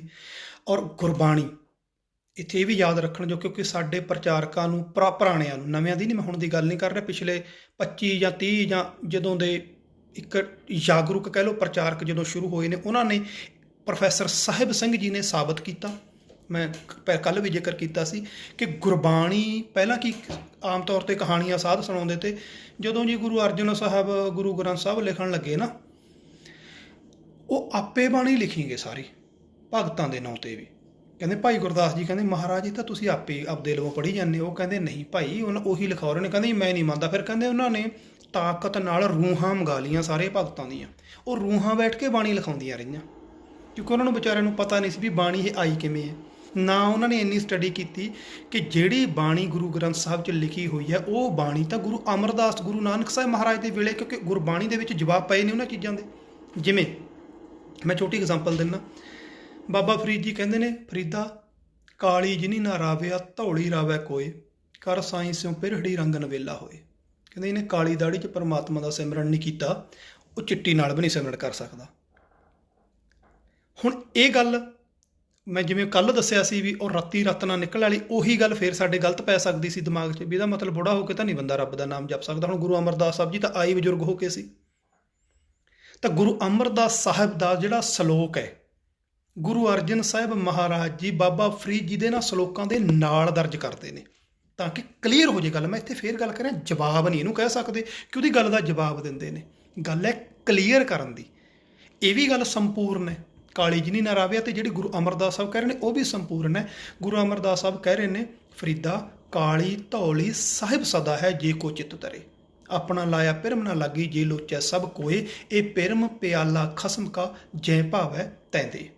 ਹੁਣ ਇਹਦਾ ਮੀਨਿੰਗ ਕੀ ਹੈ? ਬਾਬਾ ਫਰੀਦ ਜੀ ਕਹਿ ਰਹੇ ਨੇ ਜਿਹੜਾ ਬੰਦਾ ਇਹ ਕਹਿੰਦਾ ਜੀ ਬੁੜੇ ਹੋ ਕੇ ਦੇਖਾਂਗੇ, ਉੱਥੇ ਗੱਲ ਇਹ ਹੈ ਹਾਲੇ ਤਾਂ ਬਥੇਰੀ ਉਮਰ ਪਈ ਹੈ, ਖਾ ਪੀ ਲਈਏ। ਤੇ ਬਾਬਾ ਫਰੀਦ ਜੀ ਕਹਿੰਦੇ ਨੇ ਜੇ ਹੁਣ ਨਾ ਤੂੰ ਚੰਗੇ ਪਾਸੇ ਲੱਗਿਆ ਤਾਂ ਆਹੀ ਮਾੜੇ ਜਿਹੜੇ ਤੇਰੇ ਗੁਣ ਨੇ ਇਹ ਪੱਕ ਜਾਣੇ ਨੇ, ਮਿਟਣੇ ਨਹੀਂ। ਗੱਲ ਇਹ ਸੀ ਇੱਥੇ। ਤੇ ਉੱਧਰ ਜਦੋਂ ਗੁਰੂ ਅਮਰਦਾਸ ਸਾਹਿਬ ਕਹਿ ਰਹੇ ਨੇ, ਉਹਨਾਂ ਦਾ ਮੀਨਿੰਗ ਇਹ ਹੈ ਕਿ ਜੇ ਕਿਸੇ ਕਾਰਨ ਉਦੋਂ ਤੈਨੂੰ ਅਕਲ ਨਹੀਂ ਆਈ, ਮਾੜੇ ਪਾਸੇ ਲੱਗਿਆ ਰਿਹਾ, ਤਾਂ ਇਹ ਵੀ ਕੋਈ ਜ਼ਰੂਰੀ ਨਹੀਂ ਕਿ ਬੁੜਾ ਹੋ ਕੇ ਤੂੰ ਲੱਗੇ ਨਹੀਂ ਸਕਦਾ। ਗੱਲ ਕਲੀਅਰ ਇੱਥੇ ਹੁੰਦੀ ਹੈ। ਸੋ ਕਹਿਣ ਦਾ ਭਾਵ ਜਿਹੜੀ ਬਾਣੀ ਹੈ ਉਹ ਗੁਰੂ ਅਮਰਦਾਸ ਸਾਹਿਬ ਕੋਲ ਇਹਦਾ ਮਤਲਬ ਮੌਜੂਦ ਸੀ। ਤੇ ਕਿੱਥੋਂ ਸੀ? ਕਿਉਂਕਿ ਗੁਰੂ ਨਾਨਕ ਸਾਹਿਬ ਨੇ ਉਹ ਸਾਰੀ ਬਾਣੀ ਇਕੱਠੀ ਕੀਤੀ ਹੈ। ਜਿੱਥੇ ਜਿੱਥੇ ਗਏ ਉੱਥੇ ਉੱਥੇ ਜਿਹੜੇ ਜਿਹੜੇ ਮਹਾਂਪੁਰਖਾਂ ਦੇ ਏਰੀਏ 'ਚ ਗਏ ਉਹਨਾਂ ਦੀ ਬਾਣੀ ਖੁਦ ਲੈ ਕੇ ਆਏ ਤੇ ਆਪਣੀ ਬਾਣੀ ਦੇ ਕੁਛ ਉਤਾਰੇ, ਜਿੰਨੇ ਕੁ ਸੀ ਉਹ ਦੇ ਕੇ ਆਏ। ਕੁਛ ਆਪਣੇ ਵਿਦਵਾਨ ਜਿਹੜੇ, ਜਿਵੇਂ ਹੁਣ ਭਾਈ ਆਪਾਂ ਗੱਲ ਕੀਤੀ ਹੈ ਇਹਨਾਂ ਪ੍ਰਚਾਰਕਾਂ ਦੀ, ਸੱਜਣ ਸ਼ਾਹ ਵਰਗੇ ਜਾਂ ਹੋਰ ਇਹੋ ਜਿਹੀ ਟੀਮ ਸੀ ਗੁਰੂ ਪਾਤਸ਼ਾਹ ਦੀ ਬਹੁਤ ਤਕੜੀ ਬਣਾਈ ਹੋਈ, ਉਹਨਾਂ ਨੂੰ ਉੱਥੇ ਸੇਵਾ ਦੇ ਕੇ ਆਉਂਦੇ ਸੀ ਕਿ ਭਾਈ ਜਦੋਂ ਇਹਨਾਂ ਦੇ ਆਹ ਜਿਹੜੇ ਪੈਰੋਕਾਰ ਨੇ ਬਾਣੀ ਉਤਾਰ ਲੈਣਗੇ, ਤੁਸੀਂ ਇਹ ਲੈ ਕੇ ਮੇਰੇ ਕੋਲੇ ਪਹੁੰਚਦੀ ਕਰਨੀ ਹੈ। ਤੇ ਆਪਦੀ ਬਾਣੀ ਦੀਆਂ ਪੋਥੀਆਂ ਵੀ, ਕਿਉਂਕਿ ਬਾਣੀ ਭਾਈ ਗੁਰਦਾਸ ਜੀ ਜ਼ਿਕਰ ਕਰਦੇ ਨੇ, ਆਸਾ ਹੱਥ ਕਿਤਾਬ ਕੱਚ, ਗੁਰੂ ਪਾਤਸ਼ਾਹ ਕੋਲੇ ਹਮੇਸ਼ਾ ਪੋਥੀ ਨਾਲ ਰਹਿੰਦੀ ਸੀ ਬਾਣੀ ਦੀ। ਸੋ ਉਹ ਪ੍ਰਚਾਰ ਕਰਦੇ ਹੋਏ ਫਿਰੇ, ਸਭ ਤੋਂ ਦੁਨੀਆ ਦੇ ਵਿੱਚ ਵਿਚਰਦੇ ਰਹੇ। ਜਾਤ ਪਾਤ, ਮੈਂ ਫਿਰ ਬਾਰ-ਬਾਰ ਕਰ ਰਿਹਾ, ਮਾਨਸਿਕ ਗੁਲਾਮੀ ਦਾ ਸਭ ਤੋਂ ਵੱਡਾ ਕਾਰਨ ਸੀ ਜਾਤ ਪਾਤ। ਬੰਦਾ ਬੰਦੇ ਨੂੰ ਬੰਦਾ ਨਹੀਂ ਸਮਝਦਾ ਸੀ। ਬਰਾਬਰ ਬਹਿ ਕੇ ਖਾਣਾ ਤਾਂ ਦੂਰ, ਜੇ ਉਹਦਾ ਪਰਛਾਵਾਂ ਪੈ ਜਾਂਦਾ ਤਾਂ ਪਿੱਟਿਆ ਜਾਂਦਾ ਸੀ। ਮਨੂ ਸਿਮਰਤੀ ਦੇ ਵਿੱਚ ਜ਼ਿਕਰ ਮਿਲਦਾ ਹੈ, ਜੇ ਕੋਈ ਸ਼ੂਦਰ ਰੱਬ ਦਾ ਨਾਮ ਸੁਣ ਲਾਂਦਾ, ਕਿਉਂਕਿ ਉਸ ਵੇਲੇ ਪੜ੍ਹਾਈ ਸਿਰਫ ਮੰਦਰਾਂ ਮਸਜਿਦਾਂ ਦੇ ਵਿੱਚ ਸੀ, ਹੋਰ ਸਕੂਲ ਤਾਂ ਨਹੀਂ, ਤੇ ਰੱਬ ਦੀ ਪੜ੍ਹਾਈ ਤੋਂ ਹੀ ਅਗਲੀ ਪੜ੍ਹਾਈ ਕਰਾਈ ਜਾਂਦੀ ਸੀ। ਭਾਵ ਪੜ੍ਹਾਈ ਦਾ ਮਤਲਬ ਹੈ ਰੱਬ, ਕਿਉਂਕਿ ਉਸ ਵੇਲੇ ਉਹਦੇ ਅੰਡਰ ਹੀ ਚੱਲਦਾ ਸੀ। ਪੜ੍ਹਾਈ ਹੋਰ ਸਿਸਟਮ ਨਹੀਂ ਸੀ। ਪੜ੍ਹਨ ਦਾ ਮਤਲਬ ਹੀ ਗਿਆਨ ਲੈਣਾ, ਤੇ ਗਿਆਨ ਇਹਨਾਂ ਪੋਥੀਆਂ ਵਿੱਚੋਂ ਹੀ ਆਉਂਦਾ ਸੀ। ਤੇ ਜੇ ਕੋਈ ਸ਼ੂਦਰ ਰੱਬ ਦਾ ਨਾਮ ਸੁਣ ਲੈਂਦਾ ਚੋਰੀਓਂ ਵੀ, ਤਾਂ ਉਹਦੇ ਕੰਨ 'ਚ ਸਿੱਕਾ ਢਾਲ ਕੇ ਪਾ ਦਿਓ, ਤਾਂ ਕਿ ਦੁਬਾਰੇ ਗੁਸਤਾਖੀ ਨਾ ਕਰੇ। ਉਹਨੂੰ ਅਕਲ ਨਹੀਂ ਆਉਣੀ ਚਾਹੀਦੀ। ਸੁਣ ਗਿਆ, ਗਿਆਨ ਆ ਗਿਆ ਤਾਂ ਅਕਲ ਆ ਗਈ। ਜੇ ਕੋਈ ਸ਼ੂਦਰ ਰੱਬ ਦਾ ਨਾਮ ਜ਼ੁਬਾਨ ਨਾਲ ਲੈ ਲੈਂਦਾ, ਉਹਦੀ ਜ਼ੁਬਾਨ ਕੱਟ ਦਿਓ, ਉਹਨੂੰ ਅਧਿਕਾਰ ਨਹੀਂ। ਜੇ ਕੋਈ ਸ਼ੂਦਰ ਅਖੌਤੀ ਉੱਚੀ ਜਾਤ ਵਾਲੇ ਦੇ ਬਰਾਬਰ ਫਰਸ਼ 'ਤੇ ਜ਼ਮੀਨ 'ਤੇ ਬਰਾਬਰ ਬਹਿ ਜਾਂਦਾ, ਜਿਵੇਂ ਪੰਗਤ 'ਚ ਵੀ ਆਪਾਂ ਬੈਠੇ ਹਾਂ ਅਤੇ ਨਾਲ ਕੋਈ ਸ਼ੂਦਰ ਬਹਿ ਗਿਆ, ਉਹਦੀ ਪਿੱਠ ਦਾ ਮਾਸ ਕੱਟ ਦਿਓ, ਤਾਂ ਕਿ ਦੁਬਾਰੇ ਗੁਸਤਾਖੀ ਨਾ ਕਰੇ। ਇਹੋ ਜਿਹੇ ਭਿਆਨਕ ਰੂਲ ਤੇ ਉਹਨਾਂ ਲਈ ਬਣਾਏ ਹੋਏ, ਔਰ ਫਿਰ ਲਾਗੂ ਤੇ ਅੱਜ ਵੀ ਪਿੰਡਾਂ 'ਚ ਬਸਤੀਆਂ ਉਹਨਾਂ ਦੀਆਂ ਦੂਰ ਬਣਾਈਆਂ ਹੋਈਆਂ ਨੇ ਸਾਡੀਆਂ ਆਬਾਦੀਆਂ ਤੋਂ, ਕਿ ਤੁਸੀਂ ਮਾੜੇ ਹੋ। ਉਹਨਾਂ ਦਾ ਕੰਮ ਸੀ ਰਾਤ ਨੂੰ ਜਦੋਂ ਸਾਰੇ ਲੋਕ ਸੌਂ ਜਾਣਗੇ ਉਦੋਂ ਪਿੰਡ 'ਚ ਆਉਣਾ, ਉਹ ਵੀ ਗਲ ਦੇ ਵਿੱਚ ਪੀਪੇ ਜਾਂ ਢੋਲ ਪਾ ਕੇ ਖੜਕਾ ਕੇ ਆਉਣਾ ਕਿ ਅਸੀਂ ਭਾਈ ਆ ਰਹੇ ਹਾਂ, ਅੰਦਰ ਵੜ ਜਾਓ, ਤਾਂ ਕਿ ਸਾਡੀ ਪਰਛਾਵਾਂ ਜਾਂ ਛੋਹ ਨਾ ਤੁਹਾਨੂੰ ਪੈ ਜੇ। ਲੋਕਾਂ ਨੇ ਆਪਦੇ ਘਰੋਂ ਬਾਹਰ ਗੰਦਮੰਦ ਰੱਖ ਦੇਣਾ, ਪੁਰਾਣਾ ਖਾਣਾ ਪੀਣਾ ਜੋ ਜੂਠਾ ਬਚਿਆ ਉਹ ਰੱਖ ਦੇਣਾ, ਉਹ ਲੈ ਕੇ ਜਾਣਾ ਉਹਨਾਂ ਨੇ, ਤੇ ਸਾਰੇ ਪਿੰਡ ਦੀ ਸਫਾਈ ਕਰਨੀ ਹੈ। ਮੱਥੇ ਲੱਗਣਾ ਪਾਪ ਤੀ ਉਹਨਾਂ ਦੇ, ਦਰਵਾਜ਼ੇ ਲਾ ਕੇ ਲੋਕ ਅੰਦਰ ਬਹਿੰਦੇ ਤੇ ਮੈਂ ਹੈਰਾਨ ਆ ਇਸ ਗੱਲ ਤੋਂ। ਉਹਨਾਂ ਨੂੰ ਜਿਨ੍ਹਾਂ ਨੂੰ ਮਾੜਾ ਸਮਝਿਆ ਜਾਂਦਾ ਸੀ ਨਾ, ਜਦੋਂ ਦਸ਼ਮੇਸ਼ ਪਿਤਾ ਦਾ ਸਮਾਂ ਆਇਆ, ਕਿਉਂਕਿ ਮੈਂ ਸਿੱਧਾ ਜਾ ਰਿਹਾ ਪਰ ਜਦੋਂ ਗੱਲ ਚੱਲ ਪਈ ਤਾਂ ਕਰਕੇ ਮੈਂ ਸਾਂਝ ਕਰ ਰਿਹਾ। ਤੇ ਪਿੰਡਾਂ ਦੇ ਵਿੱਚ ਅੱਜ ਵੀ ਪ੍ਰਚਲਿਤ ਹੋ ਗਿਆ ਕਿ ਜੇ ਕੋਈ ਅਖੌਤੀ ਨੀਵੀਂ ਜਾਤ ਵਾਲਾ, ਜਿਨ੍ਹਾਂ ਨੂੰ ਚੂੜੇ ਚਮਾਰ ਕਹਿ ਦਿੰਦੇ ਆ, ਉਹ ਕਹਿੰਦੇ ਜੇ ਸਿਰ 'ਤੇ ਟੋਕਰਾ ਭਰਿਆ ਹੋਵੇ ਗੰਦਗੀ ਦਾ, ਗੋਹੇ ਵਗੈਰਾ ਦਾ, ਔਰ ਰਸਤੇ 'ਚ ਮਿਲ ਜਾਂਦਾ, ਕਹਿੰਦੇ ਸ਼ੁਭ ਸ਼ਗਨ ਹੁੰਦਾ। ਇਹ ਮੇਰੇ ਦਸ਼ਮੇਸ਼ ਪਿਤਾ ਦੀ ਬਰਕਤ ਹੈ ਕਿ ਐਡਾ ਚੇਂਜ ਕਰਤਾ। ਜੇ ਅਖੌਤੀ ਉੱਚੀ ਜਾਤ ਵਾਲਾ ਪੰਡਤ ਮਿਲ ਜਾਂਦਾ, ਉਹ ਮੱਥੇ ਲੱਗ ਜੇ, ਕਹਿੰਦੇ ਲੈ ਕੰਮ ਨਹੀਂ ਬਣਦਾ। ਕਿੱਥੇ ਉਹਨਾਂ ਨੂੰ ਪੂਜਿਆ ਜਾਂਦਾ। ਤੇ ਇਹ ਛੋਟੀ ਜਿਹੀ ਗੱਲ ਨਹੀਂ, ਇਹ ਕ੍ਰਾਂਤੀਕਾਰੀ ਗੱਲਾਂ ਨੇ। ਇਹਨੂੰ ਇੱਥੇ ਸੋਚ ਕੇ ਦੇਖਿਓ ਵੀ ਮਨ ਨੂੰ ਕਿਵੇਂ ਚੇਂਜ ਕਰਿਆ। ਜਿਵੇਂ ਮਸੰਦਾਂ ਨੂੰ ਬੰਦ ਕਰਨ ਲੱਗੇ, ਜਦੋਂ ਮਸੰਦ ਪ੍ਰਥਾ ਭ੍ਰਿਸ਼ਟ ਹੋ ਗਈ ਸੀ ਨਾ, ਉਸ ਵੇਲੇ ਵੀ ਦਸ਼ਮੇਸ਼ ਪਿਤਾ ਨੇ ਇੱਕ ਗੱਲ ਆਖੀ ਸੀ, ਕਹਿੰਦੇ ਇੱਕ ਪਾਸਿਓਂ ਖੂਨੀ ਹਾਥੀ ਆਉਂਦਾ ਹੋਵੇ ਤੇ ਇੱਕ ਪਾਸਿਓਂ ਗਲੀ 'ਚ ਮਸੰਦ ਆਉਂਦਾ ਹੋਵੇ, ਖੂਨੀ ਹਾਥੀ ਵਾਲੇ ਪਾਸੇ ਤਾਂ ਵਗ ਜਿਓ, ਮਸੰਦ ਕਣੀ ਨਾ ਜਾਇਓ, ਕਿਉਂਕਿ ਖੂਨੀ ਹਾਥੀ ਸ਼ਾਇਦ ਤੁਹਾਨੂੰ ਛੱਡ ਦੇ, ਆਹ ਮਸੰਦ ਨੇ ਨਹੀਂ ਛੱਡਣਾ। ਇਹ ਕ੍ਰਾਂਤੀਕਾਰੀ ਜਵਾਬ ਹੁੰਦੇ ਨੇ, ਔਰ ਕ੍ਰਾਂਤੀਕਾਰੀ ਸੋਚ ਹੁੰਦੀ ਹੈ ਸਾਡੇ ਮਨ ਨੂੰ ਬਦਲਣ ਲਈ। ਸੋ ਗੁਰੂ ਨਾਨਕ ਪਾਤਸ਼ਾਹ ਨੇ ਇਹੋ ਜਿਹੇ ਢੰਗ ਦੇ ਨਾਲ ਸਾਨੂੰ ਚੇਂਜ ਕਰਿਆ, ਤਬਦੀਲ ਕੀਤਾ ਕਿ ਸਾਡਾ ਸਮਾਜਿਕ ਰੁਤਬਾ, ਸਾਨੂੰ ਮਾਨਸਿਕ ਗੁਲਾਮੀ ਕੱਢੀ, ਔਰਤ ਤੇ ਮਰਦ ਨੂੰ ਬਰਾਬਰ ਲਿਆਂਦਾ। ਸੋ ਕਿਉਂ ਮੰਦਾ ਆਖੀਏ, ਤਾਂ ਸਾਰੇ ਪੜ੍ਹਦੇ ਹਨ। ਪੂਰਾ ਸ਼ਬਦ ਹੈ, ਭੰਡ ਜੰਮੀ ਹੈ, ਭੰਡ ਨਿੰਮੀ ਹੈ, ਭੰਡ ਮੰਗਣ ਵਿਆਹ, ਭੰਡੋਂ ਹੋਵੇ ਦੋਸਤੀ, ਭੰਡੋਂ ਚੱਲੈ ਰਾਹ, ਭੰਡ ਮੂਆ, ਭੰਡ ਭਾਲੀ ਹੈ, ਭੰਡ ਹੋਵੇ ਬੰਧਾਨ, ਸੋ ਕਿਉਂ ਮੰਦਾ ਆਖੀਐ, ਜਿਤ ਜੰਮੈ ਰਾਜਾਨ। ਭੰਡੋਂ ਹੀ ਭੰਡ ਉਪਜੈ। ਭੰਡ ਕਹਿੰਦੇ ਨੇ ਔਰਤ ਨੂੰ, ਜਿਹਨੂੰ ਭੰਡ ਰਹੇ ਹੋ, ਜਿਹਨੂੰ ਗਾਲਾਂ ਕੱਢ ਰਹੇ ਹੋ। ਭੰਡੋਂ ਹੀ ਭੰਡ ਉਪਜੈ, ਭੰਡੈ ਬਾਝ ਨਾ ਕੋਏ, ਨਾਨਕ ਭੰਡੈ ਬਹਾਰਾ, ਏਕੋ ਸੱਚਾ ਸੋਏ। ਇੱਕ ਅਕਾਲ ਪੁਰਖ ਹੈ ਜਿਹੜਾ ਔਰਤ ਤੋਂ ਬਾਹਰ ਹੈ, ਜਿਹੜਾ ਆਪਣੇ ਆਪ 'ਚ ਪ੍ਰਕਾਸ਼ਮਾਨ ਹੈ, ਬਾਕੀ ਸਾਰਾ ਕੁਝ ਔਰਤ ਦੇ ਅਧੀਨ ਹੈ। ਸੋ ਇਸ ਕਰਕੇ ਸਭ ਤੋਂ ਐ ਸਮਝ ਲਓ ਵੀ ਸਾਡੇ ਖਿੱਤੇ ਦੇ ਵਿੱਚ ਗੁਰੂ ਨਾਨਕ ਪਾਤਸ਼ਾਹ ਨੇ ਔਰਤ ਨੂੰ ਬਰਾਬਰ ਦਾ ਦਰਜਾ ਦਿੱਤਾ। ਕਿ ਤੁਸੀਂ ਇਹਨੂੰ ਪੈਰ ਦੀ ਜੁੱਤੀ ਕੋਈ ਕਹਿੰਦਾ ਸੀ, ਕੋਈ ਕਹਿੰਦਾ ਸੀ ਗੁੱਤ ਪਿੱਛੇ ਮੱਤ ਹੁੰਦੀ ਹੈ ਔਰਤ ਦੀ, ਤਾਂ ਕੋਈ ਕਹਿੰਦਾ ਸੀ ਕਲੇਸ਼ ਦੀ ਜੜ ਹੈ, ਕੋਈ ਕਹਿੰਦਾ ਜੀ ਸੁਰਗ 'ਚੋਂ ਕਢਵਾਉਣ ਵਾਲੀ ਉਹ ਔਰਤ ਹੈ, ਇਹਨੇ ਉਕਸਾਇਆ ਸੀ ਮਰਦ ਨੂੰ ਕਿ ਜਾਓ 100 ਤੋੜ ਕੇ ਲਿਆ, ਆਪਾਂ ਖਾਣਾ ਜਿਹੜਾ ਰੋਕਿਆ ਹੋਇਆ ਸੀ, ਕਹਿੰਦੇ ਰੱਬ ਨੇ ਨਾ ਵੀ ਉਹ ਫਲ ਹੈ ਜਿਹੜਾ ਉਹ ਖਾਣਾ ਨਹੀਂ। ਕਹਿੰਦੇ ਔਰਤ ਨੇ, ਈਵ ਨੇ, ਹਵਾ ਨੇ ਉਹ ਉਕਸਾਇਆ ਮਰਦ ਨੂੰ, ਤੇ ਮਰਦ ਨੇ ਖਾ ਲਿਆ ਤੇ ਦੋਨਾਂ ਨੂੰ ਧੱਕਾ ਦੇ ਕੇ ਜ਼ਮੀਨ 'ਤੇ ਸੁੱਟਤਾ ਵੀ ਜਾਓ ਨਰਕ ਭੋਗੋ ਹੁਣ ਤੁਸੀਂ। ਪਰ ਮੇਰੇ ਗੁਰੂ ਨਾਨਕ ਪਾਤਸ਼ਾਹ ਕਹਿੰਦੇ ਇੱਥੇ ਨਰਕ ਥੋੜ੍ਹਾ ਹੈ, ਧਰਤੀ ਧਰਮਸ਼ਾਲ ਹੈ। ਕਹਿੰਦੇ ਇਹ ਤਾਂ ਧਰਮ ਹੈ, ਇਹ ਤਾਂ ਆਈ ਤੁਸੀਂ ਇਸ ਧਰਤੀ ਮੈਂ ਤੇਰੀ ਸਿਕਦਾਰੀ, ਅਵਰ ਜੋਨ ਤੇਰੀ ਪਨਿਹਾਰੀ। ਤੂੰ ਤਾਂ ਸਰਦਾਰ ਬਣਾਇਆ ਧਰਤੀ ਦਾ, ਤੂੰ ਕਹਿੰਦਾ ਨਰਕ ਭੋਗਣਾ ਹੈ ਔਰਤ ਨੂੰ ਜਲੀਲ ਕਰਨ ਦੇ ਲਈ।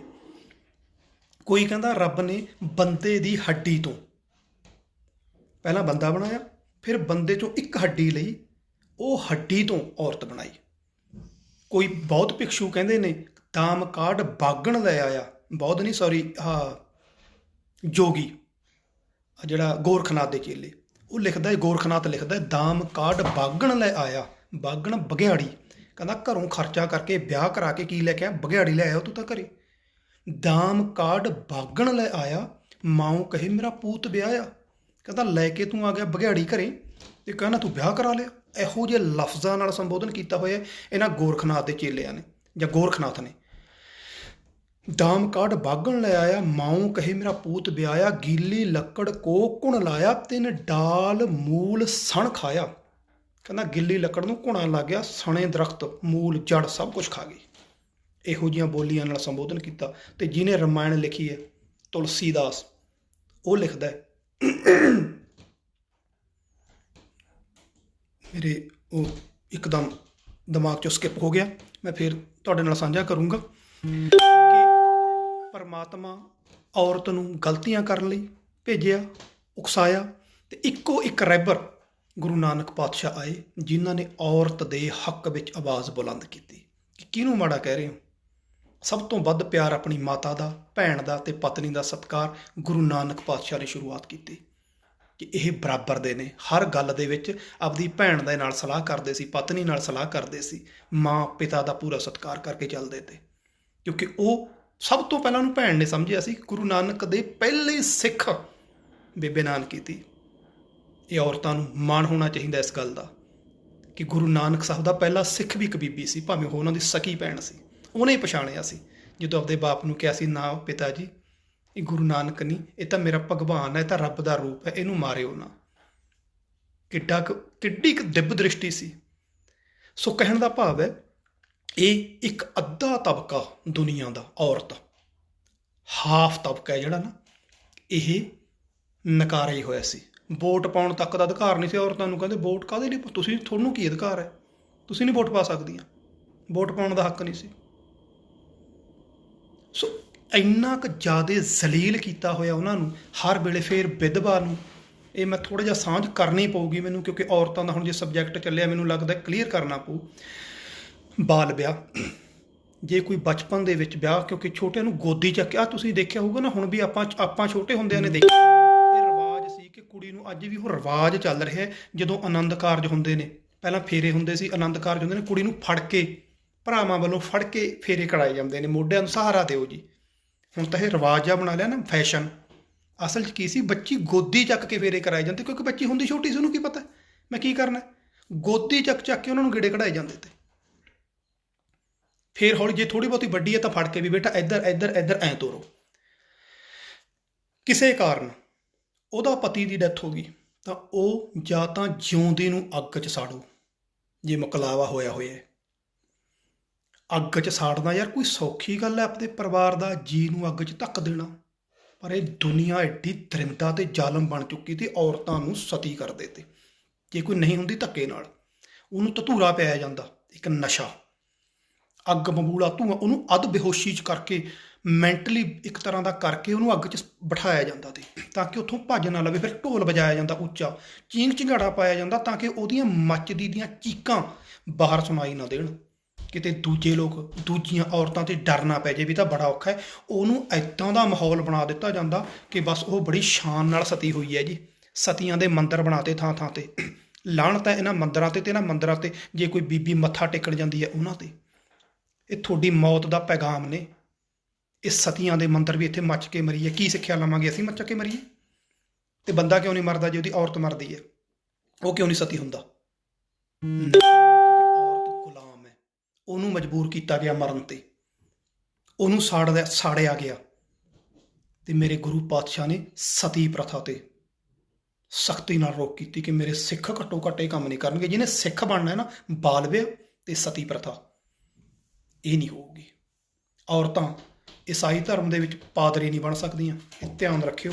ਨਨ ਬਣ ਸਕਦੀਆਂ ਨੇ, ਸਮਾਜ ਸੇਵਕਾ ਸਿਰਫ, ਈਸਾਈ ਨਹੀਂ, ਕਿਉਂਕਿ ਪਾਦਰੀ ਨਹੀਂ। ਇੱਕ ਵੀ ਪਾਦਰੀ ਦਿਖਾ ਦਿਓ ਮੈਨੂੰ, ਠੀਕ ਹੈ। ਹਰੇਕ ਧਰਮ ਨੇ ਆਪੋ ਆਪਣੇ ਢੰਗ ਦੇ ਨਾਲ ਔਰਤ ਨੂੰ ਨੀਵਾਂ ਦਿਖਾਇਆ।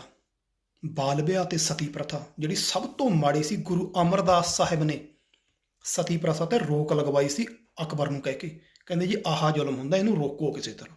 ਭਾਵੇਂ ਉਹ ਪੂਰੀ ਤਰ੍ਹਾਂ ਕਾਮਯਾਬ ਨਹੀਂ ਹੋ ਸਕਿਆ ਅਕਬਰ, ਕਿਉਂਕਿ ਉਦੋਂ ਐਡਾ ਇਹੋ ਜਿਹਾ ਸਿਸਟਮ ਸੀ ਨਾ, ਇਹਨਾਂ ਲੋਕਾਂ ਦਾ ਬਹੁਤਾ ਧਿਆਨ ਹੁੰਦਾ ਸੀ।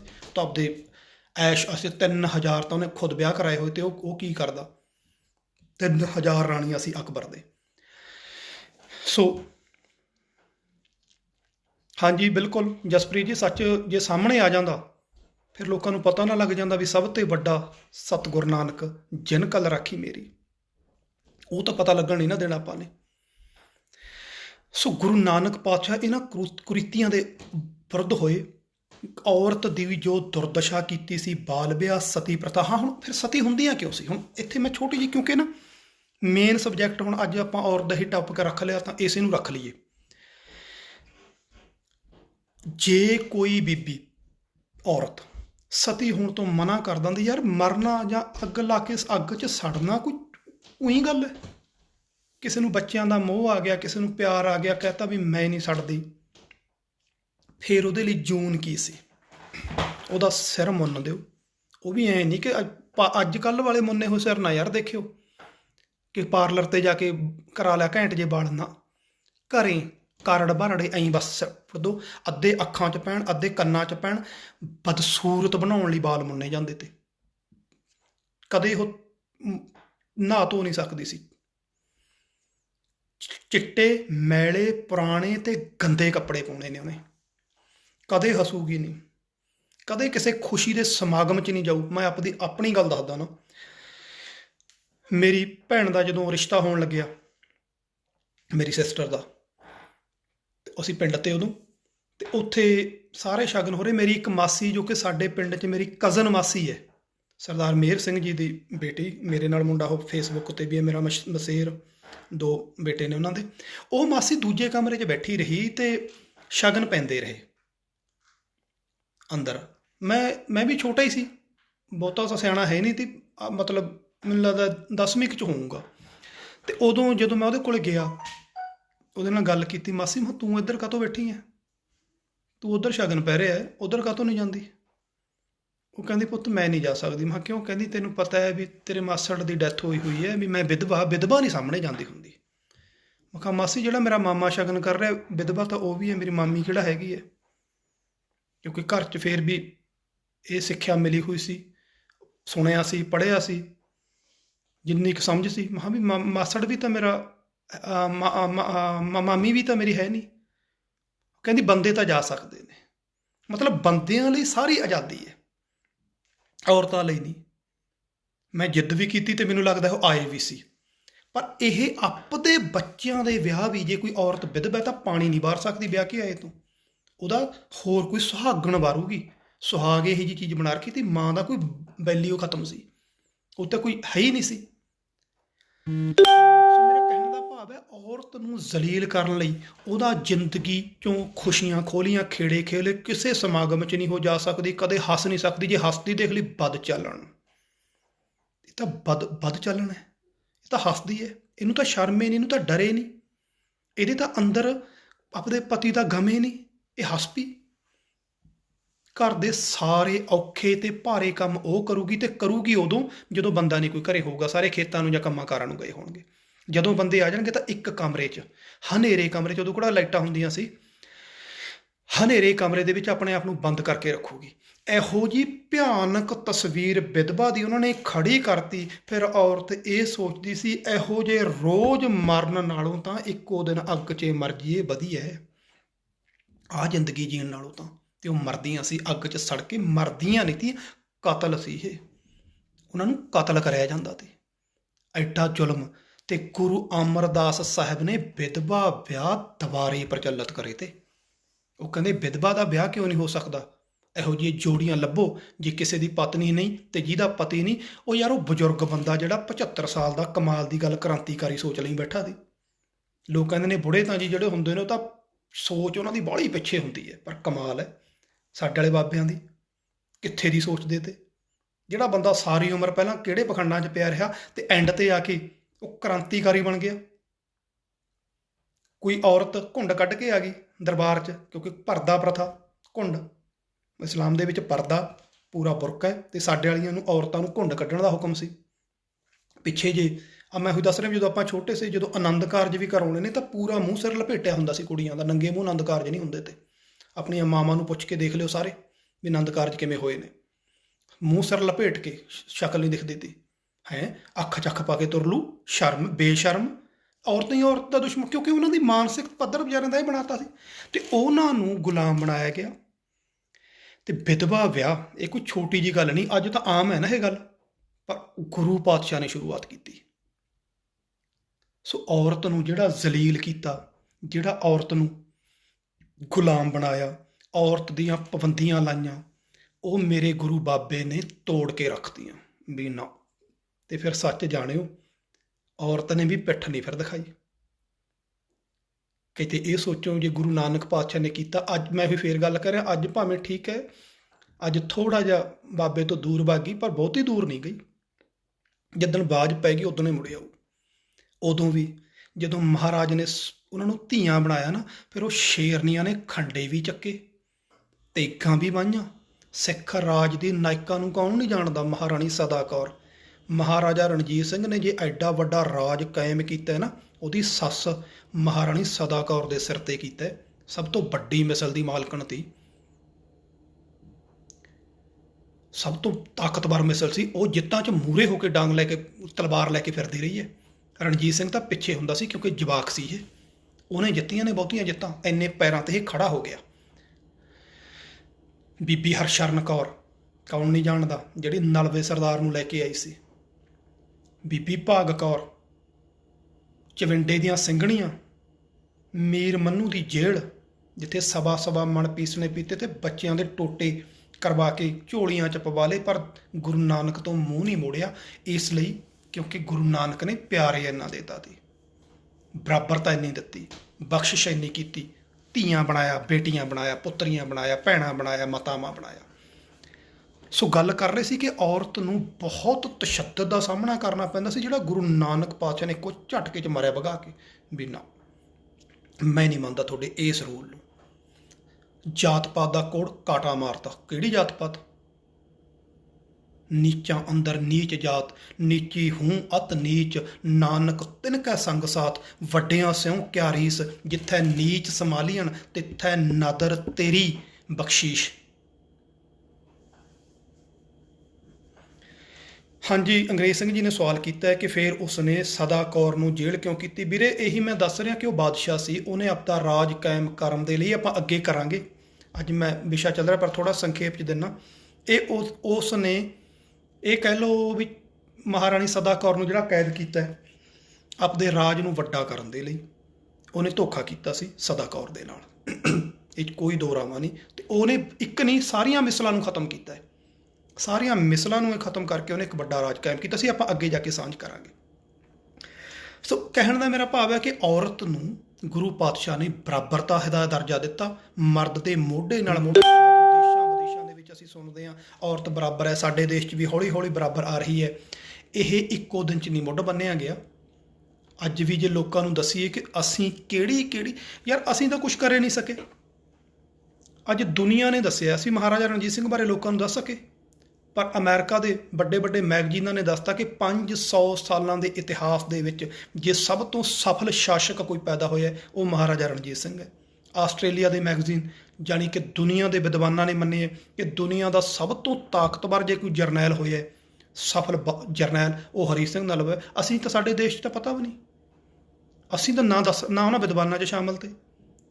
ਸਾਡੇ ਤਾਂ ਯੋਧਿਆਂ ਦੇ ਕਿਰਦਾਰ ਬੋਲ ਰਹੇ ਨੇ। ਸੋ ਅਸੀਂ ਜੇ ਗੁਰੂ ਨਾਨਕ ਪਾਤਸ਼ਾਹ ਦੀਆਂ ਨਾ ਗੱਲਾਂ ਨੂੰ ਦੁਨੀਆ ਨੂੰ ਦੱਸੀਏ, ਜਾਤ ਪਾਤ ਉਹਨਾਂ ਨੇ ਤੋੜਤੀ। ਤੋੜਨ ਤੋਂ ਮੇਰਾ ਭਾਵ ਤੇ ਸੱਟ ਮਾਰੀ। ਸਿੱਖ ਧਰਮ 'ਚ ਤਾਂ ਖਤਮ ਹੈ। ਸਿੱਖ ਬੇਸ਼ੱਕ ਮੰਨਦੇ ਨੇ, ਦੋ ਚੀਜ਼ਾਂ ਦਾ ਫਰਕ ਹੈ। ਸਿੱਖ ਮੰਨਦੇ ਨੇ, ਸਿੱਖ ਧਰਮ ਨਹੀਂ ਮੰਨਦਾ। ਤੇ ਉਹ ਮੁਬਾਰਕ ਨੇ ਉਹ ਸਿੱਖ ਜਿਹੜੇ ਇਸ ਚੀਜ਼ ਨੂੰ ਨਹੀਂ ਮੰਨਦੇ। ਜਾਤਾਂ ਪਾਤਾਂ ਇਹ ਤੋੜਨ ਦੇ ਲਈ ਹੀ ਸਰੋਵਰ, ਲੰਗਰ, ਪੰਗਤ, ਇਹ ਸਾਰਾ ਕੁਝ ਜਾਤ ਪਾਤ ਤੇ ਸੱਟ ਮਾਰਨ ਲਈ ਬਰਾਬਰਤਾ ਦਾ ਸਿਧਾਂਤ ਸੀ। ਕੋਈ ਉੱਚਾ ਨਹੀਂ, ਕੋਈ ਨੀਵਾਂ ਨਹੀਂ। ਸੋ ਗੁਰੂ ਨਾਨਕ ਸਾਹਿਬ ਮਹਾਰਾਜ ਨੇ, ਟਾਈਮ ਕਿੰਨਾ ਕੁ ਹੋ ਗਿਆ ਭਲਾ? ਮਤਲਬ ਟੋਟਲ ਮੈਨੂੰ ਲੱਗਦਾ 1 ਘੰਟਾ ਹੋ ਗਿਆ। ਤੇ ਕਬੀਰ ਨੇ, ਮਲਕ ਸਿੰਘ ਨੇ ਕਿਹਾ ਵੀ ਸੀ, ਕਹਿੰਦਾ ਜ਼ਿਆਦਾ ਲੰਬਾ ਨਾ ਕਰਿਓ, ਤੇ ਕਿਉਂਕਿ ਤਾਂ ਮੁੱਕਣੀਆਂ ਨਹੀਂ ਗੱਲਾਂ। ਬਾਬੇ ਦੀਆਂ ਗੱਲਾਂ ਨੇ ਤੁਹਾਨੂੰ ਪਤਾ ਨਿਬੜਨ 'ਚ ਨਹੀਂ ਆਉਂਦੀਆਂ। ਜਦੋਂ ਚੱਲ ਪੈਂਦੇ ਨੇ ਗੱਲ ਚੋਂ ਗੱਲ ਨਿਕੜੀ ਆਉਂਦੀ ਹੈ। ਸੋ ਇਸ ਕਰਕੇ ਇਹ ਮੁੱਕਣੀਆਂ ਨਹੀਂ। ਆਪਾਂ ਉਹੀ ਗੱਲ ਹੈ ਵੀ ਲੜੀਵਾਰ ਹੀ ਮੁਕਾਵਾਂਗੇ ਇਹਨਾਂ ਨੂੰ, ਹੌਲੀ ਹੌਲੀ ਸਾਂਝ ਕਰਾਂਗੇ। ਅਤੇ ਵਿੱਚ ਤੁਸੀਂ ਜ਼ਰੂਰ ਆਪਣੀ ਸਲਾਹ, ਭਾਵੇਂ ਬਾਅਦ 'ਚ ਵੀ ਮੈਨੂੰ ਮੈਸੇਜ ਕਰਕੇ, ਜਿਨ੍ਹਾਂ ਕੋਲ ਮੇਰਾ ਨੰਬਰ ਹੈਗਾ, ਨੰਬਰ 'ਤੇ ਕਰ ਦਿਆ ਕਰੋ। ਕੋਈ ਨਾ ਕੋਈ ਗੱਲ ਕਈ ਵਾਰੀ ਤੁਹਾਨੂੰ ਪਤਾ ਹੁੰਦੀ ਹੈ ਮੇਰੇ ਨਾਲੋਂ ਵੀ ਵੱਧ, ਉਹ ਦੱਸ ਦਿਆ ਕਰੋ ਤਾਂ ਕਿ ਆਪਾਂ ਸਾਂਝ ਕਰ ਸਕੀਏ। ਕਿਉਂਕਿ ਜਿਹੜਾ ਇੱਕ ਬੰਦੇ ਨੂੰ ਪਤਾ ਹੈ, ਆਪਾਂ ਚਾਹੁੰਦੇ ਸਾਰਿਆਂ ਨੂੰ ਪਤਾ ਲੱਗੇ, ਉਹ ਗੱਲ ਅੱਗੇ ਤੱਕ ਜਾਵੇ। ਜੇ ਕੋਈ ਮੇਰੀ ਗਲਤ ਲੱਗਦੀ ਹੈ ਉਹ ਵੀ ਮੈਨੂੰ ਦੱਸੋ, ਵੀ ਆਹ ਠੀਕ ਨਹੀਂ, ਆਪਾਂ ਕਰੈਕਸ਼ਨ ਕਰ ਲਾਂਗੇ, ਆਪਾਂ ਕਿਹੜਾ ਕੋਈ ਰੱਬ ਆ। ਕਿਉਂਕਿ ਦੋ ਸ਼ਖਸੀਅਤਾਂ ਨੇ ਜਿਹੜੀਆਂ ਗਲਤੀ ਨਹੀਂ ਕਰਦੀਆਂ। ਇਹ ਵੀ ਮੈਂ ਨਹੀਂ ਕਹਿ ਰਿਹਾ, ਗੁਰੂ ਬਾਬਾ ਗੁਰੂ ਗ੍ਰੰਥ ਸਾਹਿਬ ਕਹਿ ਰਹੇ ਨੇ, ਭੁੱਲਣ ਅੰਦਰ ਸਭ ਕੋ ਅਭੁੱਲ ਗੁਰੂ ਕਰਤਾਰ। ਸਾਡੇ ਗੁਰੂ ਪਾਤਸ਼ਾਹ ਔਰ ਅਕਾਲ ਪੁਰਖ ਉਹ ਭੁੱਲ ਨਹੀਂ ਕਰ ਸਕਦਾ, ਹਰ ਬੰਦਾ ਕੋਈ ਇਹੋ ਭੁੱਲ ਕਰ ਸਕਦਾ ਹੈ। ਸੋ ਆਪਾਂ ਵੀ ਕਰ ਸਕਦੇ ਹਾਂ। ਸੋ ਜ਼ਰੂਰ ਦੱਸਿਆ ਕਰੋ, ਜੇ ਕੋਈ ਚੀਜ਼ ਰਹਿ ਜੇ ਤੁਹਾਨੂੰ ਪਤਾ ਹੋਵੇ ਨਵੀਂ ਤਾਂ ਉਹ ਵੀ ਸਾਂਝ ਕਰਿਆ ਕਰੋ, ਜਿਹੜੀ ਗਲਤ ਲੱਗੇ ਉਹ ਵੀ ਦੱਸਿਆ ਕਰੋ ਤਾਂ ਕਿ ਅੱਗੇ ਨੂੰ ਸੁਧਾਰ ਹੋ ਸਕੇ। ਸੋ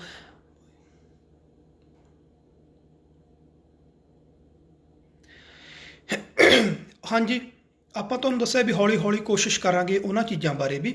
ਉਹ ਅਸਲ ਦਾ ਵਿੱਚ ਉਹਦਾ ਦੱਸਣ ਦਾ ਜੋ ਭਾਈ ਅੰਗਰੇਜ਼ ਸਿੰਘ ਜੀ ਕਹਿ ਰਹੇ ਨੇ, ਉਹ ਭਾਈ ਗੁਰਦਾਸ ਜੀ ਨੇ ਇਸ ਲਈ ਦੱਸਿਆ ਕਿ ਜਿਹੜੇ ਅੱਡ ਅੱਡ ਜਾਤਾਂ ਦੇ ਤੇ ਉਹ ਇੱਕ ਝੰਡੇ ਥੱਲੇ ਇਕੱਠੇ ਹੋ ਕੇ ਇੱਕ ਕੌਮ ਦੇ ਵਿੱਚ ਆਉਣੇ ਸ਼ੁਰੂ ਹੋ ਗਏ, ਇੱਕ ਥਾਂ ਤੇ ਆ ਗਏ। ਉਹ ਸਮਝਾਉਣ ਦੇ ਲਈ ਹੈ ਸਾਨੂੰ। ਬਾਕੀ ਉਸ ਸੰਦਰਭ 'ਚ ਇੱਕ ਪੌੜੀ ਨਹੀਂ ਪੜ੍ਹ ਸਕਦੇ, ਆਪਾਂ ਨੂੰ ਕਈ ਪੌੜੀਆਂ ਦਾ ਉਹਨਾਂ ਦਾ ਇਕੱਠਾ ਪੜ੍ਹਨਾ ਪੈਂਦਾ, ਤਾਂ ਆਪਾਂ ਨੂੰ ਉਹ ਮਕਸਦ ਦਾ ਪਤਾ ਲੱਗਦਾ ਹੁੰਦਾ ਵੀ ਕਹਿੰਦੇ ਕਿ ਨੇ ਲਾਸਟ ਲਾਈਨ 'ਚ ਉਹਨਾਂ ਦੀ ਰਹਾਓ ਹੁੰਦਾ। ਉਹ ਆਪਾਂ ਕਰਾਂਗੇ ਹੌਲੀ ਹੌਲੀ। ਜ਼ਰੂਰ ਜੀ ਦੱਸਿਆ ਕਰਾਂਗੇ। ਮੈਂ ਫੇਸਬੁੱਕ 'ਤੇ ਹੀ ਪਾ ਦੇਣਾ ਹੁੰਦਾ ਬਈ ਕਿੰਨੇ ਵਜੇ ਆਪਾਂ ਕਦੋਂ ਲਾਈਵ ਹੋਣਾ। ਮੈਂ ਸੈਚਰਡੇ ਔਰ ਸੰਡੇ ਇਹ ਰੱਖਿਆ ਹੋਇਆ ਟਾਈਮ ਸੇਮ ਹੈ ਜੀ, ਵੀ ਇੰਡੀਆ ਦਾ 8:30 ਜਾਂ 9, ਕਿਉਂਕਿ ਇੱਕ ਦੋ ਵੀਰ ਨੇ ਕਿਹਾ ਸੀ, ਮੈਨੂੰ ਮੈਸੇਜ ਆਏ ਸੀ, ਕਹਿੰਦੇ ਜੀ ਤੁਸੀਂ 9 ਵਜੇ ਰੱਖ ਲਓ, ਕਿਉਂਕਿ ਇੱਕ ਦੋ ਹੋਰ ਵੱਡੇ ਦੀਵਾਨ ਨੇ ਜਿਹੜੇ ਉਹ ਲੱਗਦੇ ਨੇ ਉਸ ਟਾਈਮ 'ਤੇ। ਮੈਨੂੰ ਲੱਗਦਾ ਭਾਈ ਰਣਜੀਤ ਸਿੰਘ ਹੋਰੀ ਜਾਂ ਵਿੱਚੇ ਭਾਈ ਸਰਬਜੀਤ ਸਿੰਘ ਧੁੰਦਾ ਵੀ ਸੇਮ ਟਾਈਮ 'ਤੇ ਕਈ ਵਾਰੀ ਲਾਈਵ ਹੁੰਦੇ ਨੇ। ਸੋ ਕਹਿੰਦੇ ਥੋੜ੍ਹਾ ਚੇਂਜ ਕਰ ਲਓ, ਆਪਾਂ 8:30 ਔਰ 9 ਦੇ ਵਿੱਚ ਜਿਹੜਾ ਵੀ ਟਾਈਮ ਸੂਟ ਕੀਤਾ ਸਲਾਹ ਕਰਕੇ ਉਹ ਰੱਖ ਲਾਂਗੇ। ਸੈਟਰਡੇ ਨੂੰ ਵੀ ਅਤੇ ਸੰਡੇ ਨੂੰ ਵੀ ਸੇਮ ਟਾਈਮ ਹੈ। ਇੰਡੀਆ ਦਾ ਜਾਂ ਪੰਜਾਬ ਦਾ ਜਿਹੜਾ ਟਾਈਮ ਹੈ ਉਹ ਦੱਸ ਰਿਹਾ ਮੈਂ, ਕਿ ਸ਼ਾਮ ਦੇ ਜੋ ਹੁਣ 8:30 ਵਜੇ ਆਪਾਂ ਇਹ 2 ਦਿਨ ਲਾਈਵ ਹੋਇਆ ਕਰਾਂਗੇ। ਹਾਂ ਬਾਈ, ਕਰਿਆ ਕਰਾਂਗੇ ਵਿਚਾਰ। ਅਤੇ ਤੁਸੀਂ ਵੀ, ਮੈਂ ਤੁਹਾਨੂੰ ਦੱਸ ਰਿਹਾ ਵੀ ਮੈਨੂੰ ਸਲਾਹਾਂ ਵੀ ਦਿਓ, ਕਿਉਂਕਿ ਮੈਂ ਬਹੁਤ ਲੰਮੇ ਸਮੇਂ ਬਾਅਦ ਇਹ ਸ਼ੁਰੂ ਕਰਿਆ। ਕਿਤਾਬਾਂ ਪਹਿਲਾਂ ਕਾਫੀ ਪੜ੍ਹ ਲਈਆਂ, ਹੁਣ ਇੱਥੇ ਆ ਕੇ ਮੈਂ ਤੁਹਾਨੂੰ ਦੱਸਿਆ ਵੀ ਕੰਮ 'ਚ ਥੋੜ੍ਹਾ ਜਿਹਾ ਜ਼ਿਆਦਾ ਬਿਜ਼ੀ ਹੁੰਦੇ ਆ, ਉਹਦੇ ਕਰਕੇ ਟਾਈਮ ਘੱਟ ਲੱਗਦਾ। ਫਿਰ ਵੀ ਕੋਸ਼ਿਸ਼ ਹੈ ਕਿ ਜੋ ਕੁਛ ਪਤਾ ਹੈ, ਜਿੰਨਾ ਕੁ ਪਤਾ ਹੈ, ਜਿੰਨੀ ਕੁ ਅਕਲ ਹੈ, ਜਿੰਨੀ ਕੁ ਮਹਾਰਾਜ ਨੇ ਸੇਵਾ ਲੈਣੀ ਹੈ ਉਹ ਲੈਂਦੇ ਰਹਿਣਗੇ ਅਤੇ ਆਪਾਂ ਕਰਦੇ ਰਹਾਂਗੇ। ਕਿਉਂਕਿ ਬਾਣੀਆਂ ਕਹਾਣੀਆਂ ਪੁੱਤ ਸੁਪੁੱਤ ਕਰੇਨ, ਉਹਦੀਆਂ ਗੱਲਾਂ ਕਰੀਏ, ਉਹਨਾਂ ਯੋਧਿਆਂ ਦੀਆਂ ਗੱਲਾਂ ਕਰਾਂਗੇ। ਆਹ ਵਿੱਚੋਂ ਤੁਹਾਨੂੰ ਦੱਸਿਆ ਅੱਜ ਦਾ ਐਪੀਸੋਡ ਇੱਕ ਬੀਬੀਆਂ ਤਾਂ ਗੱਲਾਂ ਕਰਦੇ ਕਰਦੇ ਇਹ ਆ ਗਿਆ ਦਿਮਾਗ 'ਚ। ਅਦਰਵਾਈਜ਼ ਮੈਨੂੰ ਇਹ ਸੀ ਮੈਂ 1 ਜਾਂ 2 ਐਪੀਸੋਡ 'ਚ ਸਿੱਧੇ ਸਿੱਖਾਂ ਤੱਕ, ਯੋਧਿਆਂ ਤੱਕ ਪਹੁੰਚੀਏ, ਸਿੱਖ ਰਾਜ ਕਿਵੇਂ ਬਣਿਆ ਜਾਂ ਸਿੱਖਾਂ ਦਾ ਕਿਰਦਾਰ ਕੀ ਹੈ, ਸਿਧਾਂਤ ਕੀ ਹੈ, ਉੱਥੇ ਤੱਕ ਪਹੁੰਚੀਏ। ਅੱਜ ਵੀ ਲੋੜ ਹੈ ਕਿ ਔਰਤਾਂ ਬੀਬੀਆਂ ਆਉਣ ਮੁੜ ਕੇ, ਕਿਉਂਕਿ ਮਾਈ ਭਾਗ ਕੌਰ ਨੇ ਵੀ ਲਲਕਾਰ ਮਾਰੀ ਸੀ, ਔਰ ਮਾਈ ਭਾਗ ਕੌਰ ਇੱਕ ਨਹੀਂ ਸੀ ਉੱਥੇ, ਕਿਉਂਕਿ ਸਾਡਾ, ਮੈਂ ਤੁਹਾਨੂੰ ਦੱਸਿਆ ਵੀ ਇਤਿਹਾਸ ਹਾਲੇ ਤੱਕ ਅਸੀਂ ਸਾਂਭਿਆ ਨਹੀਂ, ਨਾ ਸਾਨੂੰ ਪਤਾ ਹੈ। ਉਹ ਇਕੱਲੀ ਬੀਬੀ ਨਹੀਂ ਸੀ, ਉਹਦੀ ਕਮਾਂਡ 'ਤੇ ਸੈਂਕੜੇ ਬੀਬੀਆਂ ਸੀ। ਉਸ ਵੇਲੇ ਹਰ ਬੰਦਾ, ਹਰ ਸਿੱਖ, ਚਾਹੇ ਔਰਤ ਹੈ ਚਾਹੇ ਬੰਦਾ ਹੈ, ਉਹ ਪੂਰੀ ਤਰ੍ਹਾਂ ਨਿਪੁੰਨ ਔਰ ਸ਼ਸਤਰਧਾਰੀ ਸੀ। ਕਿਉਂਕਿ ਸਿੱਖ ਬਣਨਾ ਮੌਤ ਨੂੰ ਸੱਦਾ ਦੇਣਾ ਤੇ ਆਪਣੀ ਹਿਫਾਜ਼ਤ ਆਪ ਕਰਨੀ ਹੀ ਪੈਣੀ ਸੀ। ਕਪੂਰ ਨੇ ਤਾਂ ਇਹ ਵੀ ਲਿਖਿਆ, ਕਹਿੰਦਾ ਅੰਮ੍ਰਿਤ ਛਕ ਕੇ ਕੋਈ ਦਲੇਰ ਨਹੀਂ ਸੀ ਬਣਦਾ, ਅੰਮ੍ਰਿਤ ਉਹ ਛਕਦਾ ਸੀ ਜਿਹੜਾ ਦਲੇਰ ਹੁੰਦਾ ਸੀ।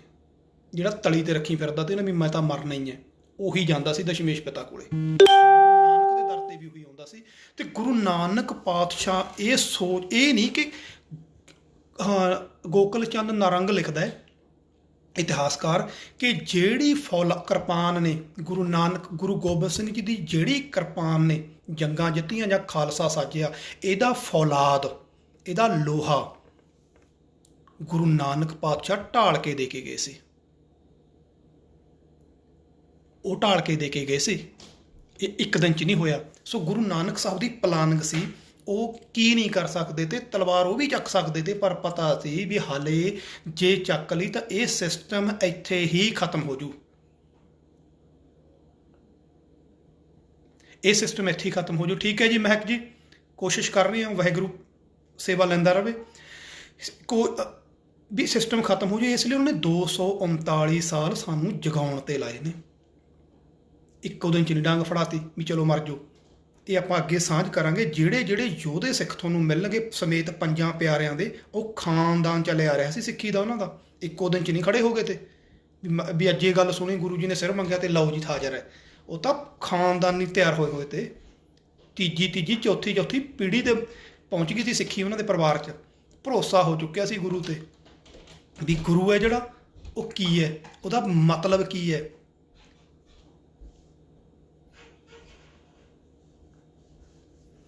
ਧੰਨਵਾਦ ਗੁਰਦਰਸ਼ਨ ਸਿੰਘ ਜੀ। ਕਿਤਾਬਾਂ ਪੜ੍ਹ ਰਹੇ ਹੋ ਤਾਂ ਇਹ ਤਾਂ ਬਹੁਤ ਵੱਡੀ ਗੱਲ ਹੈ। ਅੱਜ ਦੇ ਸਮੇਂ 'ਚ ਇੱਕ ਤਾਂ ਸਮਾਂ ਮਿਲਿਆ ਹੋਇਆ, ਕੁਦਰਤ ਨੇ ਦੇਤਾ, ਅਤੇ ਇੱਕ ਦੋ ਕਿਤਾਬਾਂ ਪੜ੍ਹੀਆਂ ਨੇ ਜਿਹੜੀਆਂ ਉਹ ਵਿਚਾਰ ਕੇ ਥੋੜ੍ਹਾ ਬਹੁਤਾ ਕੁਛ ਦੱਸ ਦਿਓ, ਭਾਵੇਂ ਮੈਨੂੰ ਵਟਸਐਪ ਕਰ ਦਿਓ, ਮੈਂ ਸਾਂਝ ਕਰੂੰਗਾ ਵੀ ਹਾਂ ਕਿਤਾਬ 'ਚੋਂ ਤੁਸੀਂ ਪੜ੍ਹਿਆ ਅਤੇ ਸਾਂਝ ਕੀਤੀ ਹੈ। ਸੋ ਕਿਤਾਬਾਂ ਦੀ ਵੀ ਆਪਾਂ ਗੱਲ ਕਰ ਰਹੇ ਸੀ, ਉਹ ਵੀ ਨਾਲ ਨਾਲ ਸ਼ੁਰੂ ਕਰੋ। ਜਿਨ੍ਹਾਂ ਨੂੰ ਜਿਹੜੀ ਕਿਤਾਬ ਦੀ PDF ਚਾਹੀਦਾ, ਵੈਸੇ ਤਾਂ ਜਿਹੜੇ ਪੰਜਾਬ ਵਿੱਚੋਂ ਕੋਸ਼ਿਸ਼ ਕਰੋ ਕਿਤਾਬਾਂ ਲੈ ਕੇ ਪੜ੍ਹ ਲਓ, ਅਦਰਵਾਈਜ਼ ਤੁਸੀਂ ਮੇਰੇ ਤੋਂ PDF ਲੈ ਸਕਦੇ ਹੋ। ਜਿਹੜੀ ਵੀ ਕਿਤਾਬ ਜਿੱਦਾਂ ਦਾ ਇੰਟਰਸਟ ਹੈ ਉਹ ਤੁਸੀਂ ਦੱਸ ਸਕਦੇ ਹੋ ਵੀ ਮੇਰਾ ਇੱਦਾਂ ਦਾ ਇੰਟਰਸਟ ਹੈ, ਉਹ ਆਪਾਂ ਕੋਸ਼ਿਸ਼ ਕਰਾਂਗੇ ਵੀ ਜਿੰਨੀਆਂ ਕੁ ਹੈਗੀਆਂ ਨੇ।